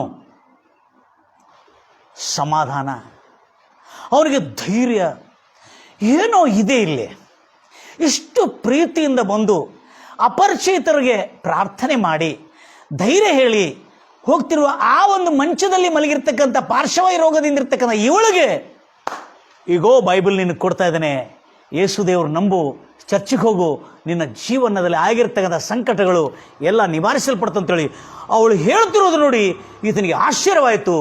ಯಾರಾದರೆ ಮಂಚದಲ್ಲಿ ಬಿದ್ದವರು ಏನಂತ ಹೇಳ್ತಾರೆ? ಏಮೈಂದ ಕಾಟ ಬಾಗಲೇದಯ್ಯ, ಅದು ಹೇಳೋದ್ರಲ್ಲಿ ಭಾಳ ಎಕ್ಸ್ಪರ್ಟ್ ನಮ್ಮ ಜನ. ಯಾಕಂದ್ರೆ ಈ ಮಂಚದಲ್ಲಿ ಬಿದ್ದವರು ಅಯ್ಯೋ ನನಗೆ ಆರಾಮಿಲ್ಲ, ಎಷ್ಟು ದಿವಸ 3 ದಿವಸ, ಅಯ್ಯೋ ಪಾಪ 3 ದಿವಸದಿಂದ ಊಟನೂ ಮಾಡ್ತಾ ಇಲ್ಲ, ಏನಿಲ್ಲ, ಅಯ್ಯೋ ಹೌದಾ, ಇದು ಹೇಳಿದ್ಕೊಳ್ಳಿ ಭಾಳ ಸಂತೋಷ ಜನರಿಗೆ. ಅವಾಗ ತನ್ನ ರೋಗ, ತನ್ನ ಬಾಧೆ, ತನ್ನ ದುಃಖ ಇನ್ನೂ ಹೇಳಿ ಹೇಳಿ ಆ ಕೇಳುವವನಿಗೆ ರೋಗಿಷ್ಠನಾಗಿ ಮಾಡಿಬಿಟ್ಟಿರ್ತಾರೆ. ಆ ಕೇಳುವವನು ಕೂಡ ಪಾಪ ಅಯ್ಯೋ ಹೌದಾ ಹೌದಾ ಅಂತೇಳಿ ಅವನು ರೋಗಿಯಾಗಿ ಹೋಗಬೇಕು, ಅಷ್ಟು ಚೆನ್ನಾಗಿ ಹೇಳ್ತಾರೆ. ಆದರೆ ಇವಳು ಮಂಚದಲ್ಲಿ ಇದ್ದಂಥ ಈ ಸ್ತ್ರೀ, ಅಪ್ಪಾರಾವ್ ಈಗೋ ಬೈಬಲ್ ತಗೋ, ಯೇಸು ದೇವರು ನಂಬು, ಇದನ್ನು ಓದು, ನಿನ್ನ ಎಲ್ಲ ಸಮಸ್ಯೆಗಳಿಗೆ, ನಿನ್ನ ಎಲ್ಲ ಪ್ರಶ್ನೆಗಳಿಗೆ ಸಮಾಧಾನ, ಪ್ರತ್ಯುತ್ತರ ಇದರ ಒಳಗೆ ಇದೆ ಎಂಬುದಾಗಿ ಹೇಳಿದ್ಕೊಳ್ಳಿ. ಏನೋಯ್ತು? ತಗೊಂಡ ಅವನು. ಇಷ್ಟು ದಿವಸ ಯೇಸು ಕ್ರಿಸ್ತಂದ್ರೆ ದ್ವೇಷಿಸ್ತಾ ಇದ್ದ, ತಗೊಂಡ. ಹೌದಲ್ಲ, ಇಂಥ ಕಷ್ಟದಲ್ಲಿ ಇಂಥ ಒಳ್ಳೆ ಮಾತು ನಾನು ಎಲ್ಲೂ ಕೇಳಿಲ್ಲಲ್ಲ ಎಂಬುದಾಗಿ ಹೇಳಿದ. ಪ್ರೈಸ್ ಲಾರ್ಡ್ ಜೀಸಸ್, ಇಂಥ ಒಳ್ಳೆ ಮಾತುಗಳು ಎಲ್ಲೂ ಕೇಳಿಲ್ಲ ಎಂಬುದಾಗಿ ಹೇಳಿದ. ಕೇಳ್ಕೊಂಡ, ಮನೆಗೆ ಹೋಗಿದ, ಬೈಬಲ್ ತೆರೆದು ಓದಲು ಆರಂಭ ಮಾಡಿದ, ಚರ್ಚಿಗೆ ಹೋಗಿದ. ಚರ್ಚಿಗೆ ಹೋಗಿ ಬೈಬಲ್ ಓದ್ತಾ ಇದ್ರೆ ಅವನಿಗೆ ಆಶ್ಚರ್ಯವಾದಂಥ ಸಂಗತಿಗಳಿಂದ ಆತನಿಗೆ ಪಾಸ್ಟರ್ ದೇವರ ವಾಕ್ಯವನ್ನು ಹೇಳ್ತಾ ಇರ್ತಾನೆ. ಕೀರ್ತನೆ 14 ದೇವರ ವಾಕ್ಯಗಳನ್ನ ಹೇಳಿ ಪಾಸ್ಟರ್ ಭಾಳ ಒಳ್ಳೆ ವಾಕ್ಯದ ಜ್ಞಾನೋಪದೇಶ ಇರೋದ್ರಿಂದ ಅಲ್ಲಿನ ಸಭಾಪಾಲಕರು ಭಾಳ ಚೆನ್ನಾಗಿ ಆತನಿಗೆ ದೇವರ ವಾಕ್ಯದಿಂದ ಸಮಾಧಾನವನ್ನು ಹೇಳ್ತಾನೆ. 14ನೇ ಅಧ್ಯಾಯ 2ನೇ ವಚನ. ಮನುಷ್ಯರಲ್ಲಿ ದೇವರ ಸನ್ನಿಧಿಯನ್ನು ಹುಡುಕುವವರು ಇದ್ದಾರೋ ಎಂದು ಕರ್ತನು ಆಕಾಶದಿಂದ ನೋಡಲಾಗಿ, ಅಷ್ಟೇ ಸಾಕು. ಇಲ್ಲಿ ನೋಡಿ, ಕರ್ತನು ಪರಲೋಕದಿಂದ, ಎಲ್ಲಿ ನೋಡ್ತಾ ಇದ್ದಾನೆ? ಭೂಲೋಕದಲ್ಲಿ. ಅರ್ಥ ಆಯ್ತಾ? ಗೌರ್ಮೆಂಟ್ ಎಲ್ಲಿದೆ? ಪರಲೋಕದಿಂದ ನೋಡ್ತಾ ಇದ್ದಾನೆ. ಕಿಂಗ್ ಜೇಮ್ಸ್ ಅಲ್ಲಿ ಭೂಲೋಕದಲ್ಲಿ ಯಾವನಾದರೂ ದೇವರನ್ನು ಹುಡುಕುವ ತಿಳುವಳಿಕೆ ಉಳ್ಳವನಿದ್ದಾನೋ ಎಂಬುದಾಗಿ ಹುಡುಕ್ತಾ ಇದ್ದಾರಂತೆ.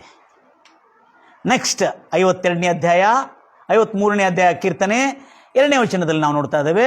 ಬಹಳ ಅದ್ಭುತವಾದಂಥ ಸಂಗತಿಯಲ್ಲಿ ನೋಡ್ತಾ ಇದ್ದೇವೆ. ಅಲ್ಲಿ ನೋಡ್ರಿ, God looks down from the heaven upon the childrens of the man to see if there are any who understand who seeks. ಓದಿ. ಮನುಷ್ಯರಲ್ಲಿ ತನ್ನ ದರ್ಶನವನ್ನು ಹುಡುಕುವವರು, ಅರ್ಥ ಮಾಡಿಕೊಳ್ಳುವ ತಿಳುವಳಿಕೆ ಉಳ್ಳ ಬುದ್ಧಿವಂತರು ಇದ್ದಾರೋ ಎಂದು ದೇವರು ಆಕಾಶದಿಂದ ಹುಡುಕುತ್ತಾ ಇದ್ದಾನೆ. ಇವನು ಯಾವಾಗ ಸಂಕಟದಲ್ಲಿ ಬಂದನೋ ಆವಾಗ ದೇವರನ್ನು ಹುಡುಕುವ ಮನಸ್ಸು ಬಂತು. ಎಲ್ಲರೂ ಹೇಳ್ತಿರಲ್ವಿಯ? ಈಗ ಏನಾಯಿತು? ಅವನಿಗಿಷ್ಟು ಸಂತೋಷವಾಯಿತು. ಬೈಬಲ್ ಓದ್ತಾ ಇದ್ರೆ, ಅರೆ ನನ್ನ ಎಲ್ಲ ಪ್ರಶ್ನೆಗಳಿಗೆ ಉತ್ತರ ಬೈಬಲಿಂದ ಸಿಗ್ತಾ ಇದೆ ಅಂತೇಳಿ ಹರ್ಷ ಆನಂದ ತುಂಬಿದವನಾಗಿ ಅವನಿಗೆ ಸಾಯುತ್ತಿರುವ ನನ್ನ ಬಾಳಿಗೆ,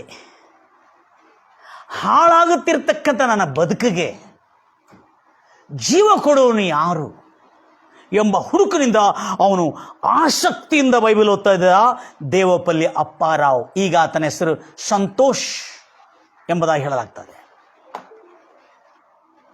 ಕೀರ್ತನೆ 119:50, ಕೀರ್ತನೆ 119:50ರಲ್ಲಿ ಅದ್ಭುತವಾದಂಥ ವಾಕ್ಯ ಆತನ ಜೀವನದಲ್ಲಿ ಒಂದು ದೊಡ್ಡ ತಿರುವು ತಂದಿತ್ತು. 19:50. ನನ್ನ ಸಂಕಟದಲ್ಲಿ ಏನು? ಇದೇ ನನ್ನ ಆಧರಣೆಯು. ಕಾರಣ ಏನಂದ್ರೆ, ಎಲ್ಲ ಬದುಕಿಸಬೇಕಾ? जीना चाहता है तो जिंदगी में सुकून से परमेश्वर का वचन ही मेरा जीवन है. हालेलूया. ಯಾರು? ದೇವಪಲ್ಲಿ ಅಪ್ಪಾರವರು ಇದನ್ನು ಧ್ಯಾನ ಮಾಡ್ತಿರುವಾಗ ನಿನ್ನ ವಾಕ್ಯವೇ ನನ್ನನ್ನು ಬದುಕಿಸಿದೆ. ಅವಾಗ ಹೇಳ್ತಾ ಇದ್ದಾನೆ ಅಪ್ಪಾರವರು, ಯೇಸು ಈ ದೇವರ ವಾಕ್ಯ, ಈ ಬೈಬಲ್, ಯೇಸುವಿನ ನುಡಿ ನನ್ನನ್ನು ಬದುಕಿಸಿದಿರಿ. ನಾನು ಎಷ್ಟೋ ಸಾರಿ ನನ್ನ 2 ಮಕ್ಕಳನ್ನು ಕೊಂದು ಹಾಕಿ ನಾನು ಆತ್ಮಹತ್ಯೆ ಮಾಡಿಕೊಳ್ಬೇಕೆಂಬುದಾಗಿ ಎಷ್ಟು ಸಾರಿ ಆ ವರ್ಷದಲ್ಲಿ 6 ಸಾರಿ ತಾನು ತನ್ನ ಮಕ್ಕಳು ಸಾಯಬೇಕೆಂಬುದಾಗಿ ತೀರ್ಮಾನ ಮಾಡಿದನಂತೆ. ಹಲ್ಲೆಲೂಯಾ. ಆದರೆ ಈ ಜೀವವುಳ್ಳ ದೇವರ ವಾಕ್ಯ ಓದ್ತೀರಿ ಮತ್ತೊಂದು ಆವರ್ತಿ 1950ರಲ್ಲಿ, this is my comfort in my life ಅಂತ ಹೇಳ್ತಾನೆ. ಇದು ನನ್ನ ಸಂಕಟದಲ್ಲಿ ನನಗೆ ಆಧರಣೆ ಆಗಿದೆ. ನಿನ್ನ ನುಡಿಯು ನನ್ನನ್ನು ಚೈತನ್ಯಗೊಳಿಸುತ್ತದೆ. ಆಪತ್ತು ಕಾಲದಲ್ಲಿ ಇದೇ ನನಗೆ, ಇಲ್ಲಿ ಕನ್ನಡ ತೆಲುಗಿನಲ್ಲಿ ಚೆನ್ನಾಗಿ, ಆಪತ್ತು ಕಾಲದಲ್ಲಿ ನಾನು ಬದುಕಲು ನಿನ್ನ ವಾಕ್ಯವೇ ನನಗೆ ಆದ. ತೆಲುಗು ದುಃಖ ಮರೆಕ್ಕ ನಿನ್ನ ವಾಕ್ಯವು ನನ್ನನ್ನು ಬದುಕಿಸಿದೆ. ನನ್ನ ಬಾಧೆಗಳಲ್ಲಿ ಈ ದೇವರ ವಾಕ್ಯವೇ ನನಗೆ ನೆಮ್ಮದಿ, ನನಗೆ ಆಧರಣವನ್ನು ಕೊಟ್ಟಿದೆ ಅಂತೆ. ಇದನ್ನು ಬಿಟ್ಟು ನಾವು ಫೋನ್ನಲ್ಲಿ ಹೆಚ್ಚಾಗಿ ಟೈಮ್ ಸ್ಪೆಂಡ್ ಮಾಡ್ತೇವೆ. ದೇವರ ವಾಕ್ಯವನ್ನು ಬಿಟ್ಟು ಊರು ಸಾಬರಿಗಳಲ್ಲಿ ಟೈಮ್ ಕೆಲಸ ಮಾಡ್ತೇವೆ. ಆದರೆ ಈ ವಾಕ್ಯ ಬದುಕಿಸುತ್ತದಂತ ನೋಡ್ರಿ. ಆತ್ಮಹತ್ಯೆ ಮಾಡೋರಿಗೆ ಬದುಕಿಸುವಂಥ ದೇವರ ವಾಕ್ಯವೇ ಆ ಬೈಬಲ್ ಆಗಿದೆ ಎಂಬುದಾಗಿರ್ತಾರೆ. ಗಂಭೀರವಾಗಿ ಹೇಳ್ತಾರಲ್ವಯ್ಯ. ಈ ರೀತಿಯಲ್ಲಿ ಆತನು ಪ್ರತಿದಿನ ಬೈಬಲ್ ಓದ್ತಾ ಇರುವಾಗ ಆತನ ಕಷ್ಟಗಳು, ಆತನ ಬಾಧೆಗಳು ಆದರೆ ಇನ್ನೂ ಈತನಿಗೆ ಬೈಬಲ್ ಓದಬೇಕು, ಬೈಬಲ್ ತಿಳ್ಕೊಬೇಕಂತ ಪಾಸ್ಟರ್ಗಳು ಹೋದ. ಪಾಸ್ಟರ್ ನನಗಿನ್ನೂ ಬೈಬಲ್ ಓದಬೇಕು, ಬೈಬಲ್ ತಿಳ್ಕೊಬೇಕು ಪಾಸ್ಟರ್, ನನಗಿನ್ನೂ ಬೈಬಲಲ್ಲಿ ಅರ್ಥ ಮಾಡ್ಕೋಬೇಕಂದ್ರೆ ಆ ಪಾಸ್ಟರ್ಗೆ ಒಂದು ಮಿಸ್ಅಂಡರ್ಸ್ಟ್ಯಾಂಡಿಂಗ್ ಆಗ್ತದೆ. ಇಲ್ಲೊಂದು ದುರ್ಬುದ್ಧಿ ಬರ್ತೈತಪ್ಪ. ಆ ಪಾಸ್ಟರ್ಗೆ ನೀ ದೊಡ್ಡ ಪಾಸ್ಟರ್ ಆಗ್ಬೇಕಂತಿದ್ದೀನಾ? ಅದೇ ಈಗ ತಾನೇ ಬಂದಿದ್ದೀನಿ, ನೀನು ದೇವ್ರು ನಂಬ್ಕೊಂಡು ಭಾಳ ಓದಕ್ಕೆ ಹೋಗಿದೆ, ಭಾಳ ಸ್ಟಡಿ ಮಾಡಕ್ಕೆ ಹೋಗ್ತಿ ಅಂತೇಳಿ ಪಾಸ್ಟರ್ ಮಿಸ್ಅಂಡರ್ಸ್ಟ್ಯಾಂಡಿಂಗ್ ಮಾಡ್ಕೊಂಡ. ಏನಂತೇಳಿ ಅವನು ಹೇಳ್ತಾನೆ, ಇಲ್ಲ ನಾನು ಬೈಬಲ್ ಕಲಿಬೇಕ್ರಿ. ಹಂಗಲ್ಲ ಪಾಸ್ಟರ್, ನಾನು ಪಾಸ್ಟರ್ ಆಗ್ಬೇಕಂತಲ್ಲ, ನಾನು ದೇವ್ರ ಬಗ್ಗೆ ಇನ್ನೂ ಹೆಚ್ಚು ತಿಳ್ಕೊಬೇಕು, ಬೈಬಲ್ ತಿಳ್ಕೊಬೇಕು, ಯೇಸುವಿನ ನುಡಿ ಬಗ್ಗೆ ಇನ್ನೂ ಹೆಚ್ಚು ತಿಳ್ಕೊಬೇಕು, ನಾನು ಕಲಿಬೇಕು. ಏನಂತ ಹೇಳ್ತಾನೆ? ನಾನು ಕಲಿಬೇಕು ಅಂತ ಹೇಳ್ತಾ ಇದ್ದಾನೆ. ಯಾಕೆ ನೀನು ಕಲಿಬೇಕಂತ ಹೇಳಿದ್ರೆ ಅವನು ಹೇಳ್ತಾನೆ ಉತ್ತರ ನೋಡ್ರಿ ಎಷ್ಟು ಚೆನ್ನಾಗಿದೆ. ನಾನು ಇನ್ನೂ ಕಲಿಬೇಕು. ಯಾಕೆ ಕಲಿಬೇಕಪ್ಪ? ಆ ಕಲಿಯೋದ್ರಿಂದ ನನ್ನ ಆತ್ಮಕ್ಕೆ ವಿಶ್ರಾಂತಿ ಸಿಗ್ತದಂತೆ. ಏನಕ್ಕಿದೆ ಹೇಳಿದಿ? ಅವಾಗ ಮತ್ತಾಯ ಸುವಾರ್ತೆ 11:28 ವಚನ ಹೇಳ್ತಾ ಇದ್ದಾನೆ, ಹಲ್ಲೆಲೂಯಾ. ಎಲೇ ಕಷ್ಟಪಡೋರೆ, ಎಲೆ ಅಂದ್ರೆ ಎಲ್ಲರೂ, ಎಲೇ ಕಷ್ಟಪಡೋರೆ, ಹೊರೆ ಹೊತ್ತೋರೆ, ನನ್ನ ಬಳಿಗೆ ಬರ್ರಿ, ನಾನು ನಿಮಗೆ ವಿಶ್ರಾಂತಿಯನ್ನು ಕೊಡ್ತೇನೆ. ಹೌದಾ? ಮತ್ತಾಯ ಸುವಾರ್ತೆ 11:28 ವಚನದಲ್ಲಿ ಅದ್ಭುತವಾದಂಥ ರಚನೆ. ಅವನು ಹೇಳ್ತಾನೆ, ನಾನು ನಿಮಗೆ ವಿಶ್ರಾಂತಿಯನ್ನು ಕೊಡುತ್ತೇನೆ ಅಂತ ಹೇಳಿದ ಕೂಡಲೇ ನನ್ನ ಬಳಿಗೆ ಬರ್ರಿ, ಆಮೇಲೆ ನನ್ನ ನೊಗವನ್ನು ನಿಮ್ಮ ಮೇಲೆ ತೆಗೆದುಕೊಳ್ಳಿರಿ, ನನ್ನಲ್ಲಿ ಕಲಿತುಕೊಳ್ಳಿರಿ. ಯಾಕೆ ಅಂದರೆ, ಅರ್ಥ ಆಯ್ತಾ? ನನ್ನಲ್ಲಿ ಕಲಿತುಕೊಳ್ಳಿರಿ. ಯಾಕೆ ಅಂದರೆ ನಾನು ಸಾತ್ವಿಕನೂ ದೀನನಾಗಿದ್ದೀನಿ. ಆವಾಗ ಅರ್ಥ ಆಯ್ತು, ನಾನು ರುಬಾಬನೂ, ನಾನು ಗರ್ವಿಷ್ಠನಾಗಿದ್ದೀನಿ, ನನಗೆ ಕಲಿಯುವ ಮನಸ್ಸಿಲ್ಲ. ಈಗ ಅರ್ಥ ಆಯ್ತಾ ಗರ್ವ ಅಂದ್ರೆ ಏನಂತೇಳಿ? ಗರ್ವ ಮನೆ ಅಂದ್ರೆ ನಾಲ್ಕು ಆಡಗರ ಮುಂದೆ ಸೂಪಿ ಇದು ಹಿಡಿದು ಸೂಪಿತ್ತು ನೋಡು ದೇವ್ರು. ಹಲ್ಲೆಲೂಯಾ. ನೇರ್ಸ್ಕೊಂಡೆ ಮನಸ್ಸಲ್ಲಿ ನೋಡು, ಕಲಿಯುವಂಥ ಮನಸ್ಸಿಲ್ಲದು. ಈ ದೇವಪಲ್ಲಿ ಅಪ್ಪಾರವ್ ಹೇಳ್ತಾ ಇದ್ದಾನೆ, ದೇವರು ಕಷ್ಟಪಡೋರೆ ಹೊರೆ ಹೊತ್ತಾರೆ, ನನ್ನ ಬಳಿಗೆ ಬರ್ರಿ, ನಾನು ನಿಮ್ಗೆ ವಿಶ್ರಾಂತಿ ಕೊಡ್ತೀನಿ ಅಂತ ಹೇಳಿದಾನೆ. ಬಳಿಗೆ ಬಾ ಅಂತ ಹೇಳಿದಾನೆ. ನಾವು ಬಳಿಗೆ ಹೋಗಿದ್ದೇವೆ, ಆದರೆ ಇನ್ನೊಂದು ಮಾತು ಹೇಳಿದಾನೆ, ನನ್ನಲ್ಲಿ ಕಲಿತುಕೊಳ್ರಿ ಅಂತೇಳಿ. ಅದು ನಾನು ಕಲಿಬೇಕು ಪಾಸ್ಟ್ರ್ ಅಂತ ಹೇಳಿದ ಕೂಡಲೇ ಅಲ್ಲಿರುವ ಪಾಸ್ಟ್ರೇ ಪಶ್ಚಾತ್ತಾಪಟ್ರು. ಅಲ್ಲಿನ ಪಾಸ್ಟ್ರೇ ಕಷ್ಟಪಡೋರೆ ಹೊರೆ ಹೊತ್ತೋರೆ ನನ್ನ ಬಳಿಗೆ ಬಂದರೆ ಎಲ್ಲರೂ ಬಳಿ ಹೋಗ್ತಾ ಇದ್ದಾರೆ, ಎಲ್ಲಿ ಯೇಸು ಕ್ರಿಸ್ತನ ಚರ್ಚೆಗೆ ಹೋಗ್ತಾ ಇದ್ದಾರೆ, ಆದರೆ ಕಲಿತಾ ಇಲ್ಲ. ಯೇಸು ಏನು ಕಲಿಸಿಕೊಟ್ಟಿದ್ದಾನೆ ಜೀವನದಲ್ಲಿ ಹೇಗೆ బతకಬೇకన్నది. ಅದಕ್ಕೆ అని ಹೇಳ್ತಾರೆ, యేసు పిలిచిండు కానీ యేసు నేర్చుకోమని కూడా చెప్పాడు. మేము వచ్చినాము కానీ మేము నేర్చుకోవటం లేదు. అందుకు కాబట్టి మా జీవితాల్లో బతుకులు దరిద్రములో, రోగములో, శాపములో ఉన్నాయి. Praise Lord Jesus. ಹಲ್ಲೆಲೂಯಾ. ಇದುವರೆಗೂ ನಿನಗೆ ಗುಣವಾಗಲಿಲ್ಲ ಅಂದರೆ ಕಾರಣ ಏನು? ಕಲಿತಾ ಇಲ್ಲ. ಇದುವರೆಗೆ ನೀನು ದರಿದ್ರ ಬಿಡಲಿಲ್ಲ ಅಂದರೆ ಕಾರಣ ಏನು? ಇನ್ನು ಕಲಿತಾ ಇಲ್ಲ. ನಾನು ಹಂಗೆ ಇರ್ತೇನೆ ನೋಡು. ಅದಕ್ಕಾಗಿ ಮತ್ತಾಯ ಸುವಾರ್ತೆ 11:28 8ರಿಂದ ಬರಲ್ಪಟ್ಟ ಅದ್ಭುತವಾದಂಥ ವಚನ. ತದನಂತರ ಆಗಿರ್ತಕ್ಕಂಥದ್ದು ಏನಂದರೆ, ಅಲ್ಲಿ ನೆಕ್ಸ್ಟ್ ಹೇಳ್ತಾನೆ, ನನ್ನ ನಗು ಹೌರವಾಗಿದೆ, ಅದನ್ನು ನೀನು ತೆಗೆದುಕೊಂಡ್ರೆ ನಿನ್ನ ಆತ್ಮಕ್ಕೆ ವಿಶ್ರಾಂತಿ. ಕಷ್ಟಪಡೋರು ಹೊರೆ ಹೊತ್ತೋರು ನನ್ನ ಬಳಿಗೆ ಬರ್ರಿ, ನಾನು ನಿಮಗೆ ವಿಶ್ರಾಂತಿ ಕೊಡ್ತೀನಿ ಅಂತ ಹೇಳ್ದಾನೆ. ಹೋಗಿದ್ದೇವೆ, ವಿಶ್ರಾಂತಿ ಸಿಗೋದು ಯಾವಾಗ? ಆತನ ವಾಕ್ಯವನ್ನು ದೀನ ಮನಸ್ಸಿನಿಂದ ಶ್ರದ್ಧೆಯಿಂದ ಕೇಳಿ ಅದರ ಪ್ರಕಾರವಾಗಿ ತಗ್ಗಿಸಿಕೊಂಡು ನಡೆದರೆ ಆತ್ಮಕ್ಕೆ ವಿಶ್ರಾಂತಿ ಎಂಬುದಾಗಿ. ಆವಾಗ ತನಗೆ ಅರ್ಥ ಆಯಿತು, 10 ಕಡೆ ಕೆಲಸ ಮಾಡಿ ನಾನು ಕೆಲಸ ಯಾಕೆ ಕಳ್ಕೊಂಡಿನಿ ಎಂಬುದಾಗಿ.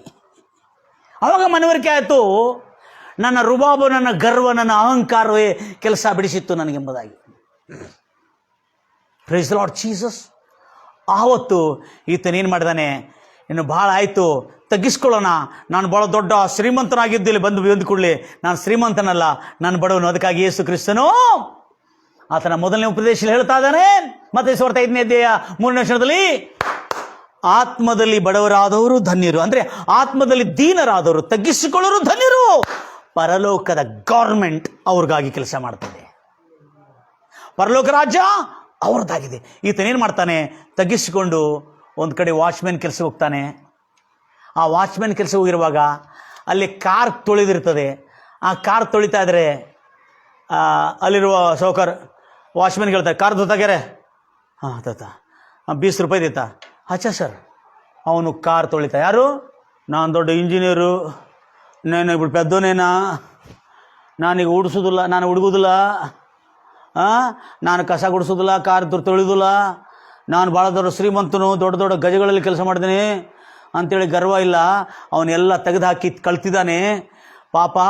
ಅಲ್ಲಿ ರಾತ್ರಿಯಲ್ಲಿ ವಾಚ್ಮೆನ್ ಕೆಲಸ ಮಾಡಿ ಅಲ್ಲಿ ಭಾಳ ಜನ ಕಾರ್ ಇರ್ತದೆ, ಎಲ್ಲ ಕಾಳುಗಳನ್ನು ತೊಳೆದು ಅವರು ಕೊಡುವ 20 ರೂಪಾಯಿ ತೊಗೊಂಡು ಬಂದು 100 ರೂಪಾಯಿ ಮನೆಗೆ ತೊಗೊಂಡು ಬಂದು ಮನೆ ನೋಡ್ಕೋತಿರುವಾಗ ಆವಾಗ ಅವನಿಗೆ ಕಷ್ಟಪಟ್ಟು ದೀನತೆಯಿಂದ ದುಡಿದ್ರೆ ಜನ ದಯೆ ತೋರಿಸ್ತಾರೆ.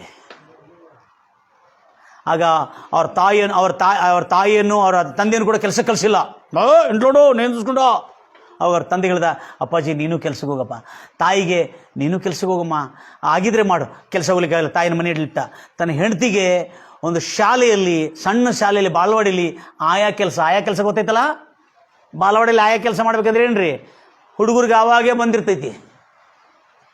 ಮನೆಯಾಗೆಲ್ಲ ಖಾರ ಉಪ್ಪು ತಿಂದು ಬಂದಿರ್ತಾರೆ, ಶಾಲೆಗೆ ಬಂದಾಗ ಎಲ್ಲ ಠರ ಅಂತ ಬಂದಿರ್ತಾರೆ ಪಾಪ. ಅಲ್ಲಿ ಹೋಗಿ ಆ ಆಯಾ ಕೆಲಸದಲ್ಲಿ ಎಲ್ಲ ಹೊಲಸು ಕಸ ಗುಡಿಸ್ಬೇಕು, ಕ್ಲೀನ್ ಮಾಡಬೇಕು. ಆ ಹೆಂಡತಿ ಕೂಡ ತಗ್ಗಿಸಿ ಕಲ್ತಲು ಈ ಬೈಬಲನ್ನು ಓದಿ. ಏಸು ಹೇಳಿದಾನೆ, ಕಷ್ಟಪಡೋರೆ ಹೊರಹೊತ್ತಿಯವರ ನನ್ನ ಬಳಿ ಬರ್ರಿ, ನಾನು ನಿಮಗೆ ವಿಶ್ರಾಂತಿ ಕೊಡ್ತೇನೆ, ಅದು ನಿಮ್ಮ ಆತ್ಮಕ್ಕೆ ವಿಶ್ರಾಂತಿ. ನನ್ನಲ್ಲಿ ಕಲಿತುಕೊಳ್ಳ್ರಿ, ಯಾಕಂದರೆ ನಾನು ದೀನನ್ನು ತಗ್ಗಿಸಿಕೊಳ್ಳು ಎಂಬುದಾಗಿ. ಹೀಗೆ ಅವನು ತಗ್ಗಿಸಿಕೊಳ್ತಾ ಬಂದಿರುವುದರಿಂದ ದೇವರವರನ್ನು ಆಶೀರ್ವದಿಸುತ್ತಾ ಬಂದ. ಅವನು ಅಷ್ಟಿಗೆ ಬಿಡಲಿಲ್ಲ, ಎಲ್ಲೆಲ್ಲಿ ಪ್ರಾರ್ಥನೆ ಇರ್ತದೆ ಎಲ್ಲ ಕಡೆ ಪ್ರಾರ್ಥನೆ ಹೋಗ್ತಾ ಇದ್ದಾನೆ. ಯಾರೋ ಹೇಳಿದ್ರು, ಒಂದು ಊರಿನಲ್ಲಿ 40 ದಿವಸ ಬೈಬಲ್ ಟ್ರೈನಿಂಗ್ ಇದೆ ಅಂತ ಹೇಳಿದ್ರು. ಅಮ್ಮ ಸಂತೋಷ, ಹಬ್ಬ ಆಯಿತು. 40 ದಿವಸ ಕೆಲಸ ಎಲ್ಲ ಬಿಟ್ಟು ಅಪ್ಪಾಜಿಗೆ ಹೇಳ್ದ, ಹೆಂಡತಿಗೆ ಹೇಳ್ದ, ನಾನು ಬೈಬಲ್ ಟ್ರೈನಿಂಗ್ ಹೋಗಿ ಬರ್ತೇನೆ ಅಂತೇಳಿ 40 ದಿವಸ ಬೈಬಲ್ ಟ್ರೈನಿಂಗ್ಗೆ ಹೋಗಿ ಹಗಲು ರಾತ್ರಿ ಬೈಬಲನ್ನು ಕಲ್ತ. ಯಾಕಂದರೆ I want to learn lot of things ಅಂತೇಳಿ. ನಾನು ಮೊದಲಿನಾಗಿನ ತಿಳ್ಕೊಂಡಿದ್ದೆ, अपने आप को बहुत शाना समझा मैं ಸಿಕ್ಕನಾ ಅಭಿ ಶಾಣ ಬನ್ನಾಬೆ ಅಂತ. ಅವನು ಮೊದಲೇನು ತಿಳ್ಕೊಂಡಿದ್ದ, ನಾನು ಮಾಡೋದು ಕರೆಕ್ಟ್, ಸಿನಿಮಾ ಟಿವಿ ನಾಟಕವೆಲ್ಲ ನೋಡಿ ನಾನು ಮಾಡೋದು ಕರೆಕ್ಟ್ ಎಂಬುದಾಗಿ ತನ್ನನ್ನು ತಾನು ಜಾಣನೆಂದು ತಿಳ್ಕೊಂಡಿರುವ ಮೂರ್ಖನ ಪತನದಿಂದ ನಾಶದಿಂದ ತಿರುಗಿಕೊಂಡು ಈಗ ಅಭಿವೃದ್ಧಿಗೆ ಸೇರ್ತಾ ಇದ್ದಾನೆ. ಅನಿಷ್ಟದಿಂದ ಅಭಿವೃದ್ಧಿಗೆ ಬಂದಿದ್ದಾನೆ. ಈಗ ಅವನು ಬೈಬಲ್ ಓದಿ 40 ದಿವಸ ಅಲ್ಲಿ ಬೈಬಲ್ ಟ್ರೈನಿಂಗ್ ಆಗಿದ್ದಾನೆ. ಅವನಿಗೆ ದೀಕ್ಷಾಸ್ಥಾನ ತೊಗೊಂಡೇನೆ, ಏನು ತೊಗೊಂಡಿಲ್ಲ. ಆ ಬೈಬಲ್ ಟ್ರೈನಿಂಗ್ 40 ದಿವಸ ಹಗಲು ರಾತ್ರಿ ಟ್ರೈನಿಂಗ್ ಆದ್ಕೊಳ್ಳಿ ದೀಕ್ಷಾಸ್ಥಾನಕ್ಕೆ ತಯಾರಾಗಿದ್ದಾನೆ. ಅವರು ಪಾಪ ದೀಕ್ಷಾಸ್ಥಾನ ಕೊಡ್ಲಿಕ್ಕೆ ಹೆದರ್ತಾ ಇದ್ದಾರೆ. ಈಗೀಗ ತಾನೇ ಯೇಸು ಕ್ರಿಸ್ತನ ಬಂದಿದ್ದಾನೆ.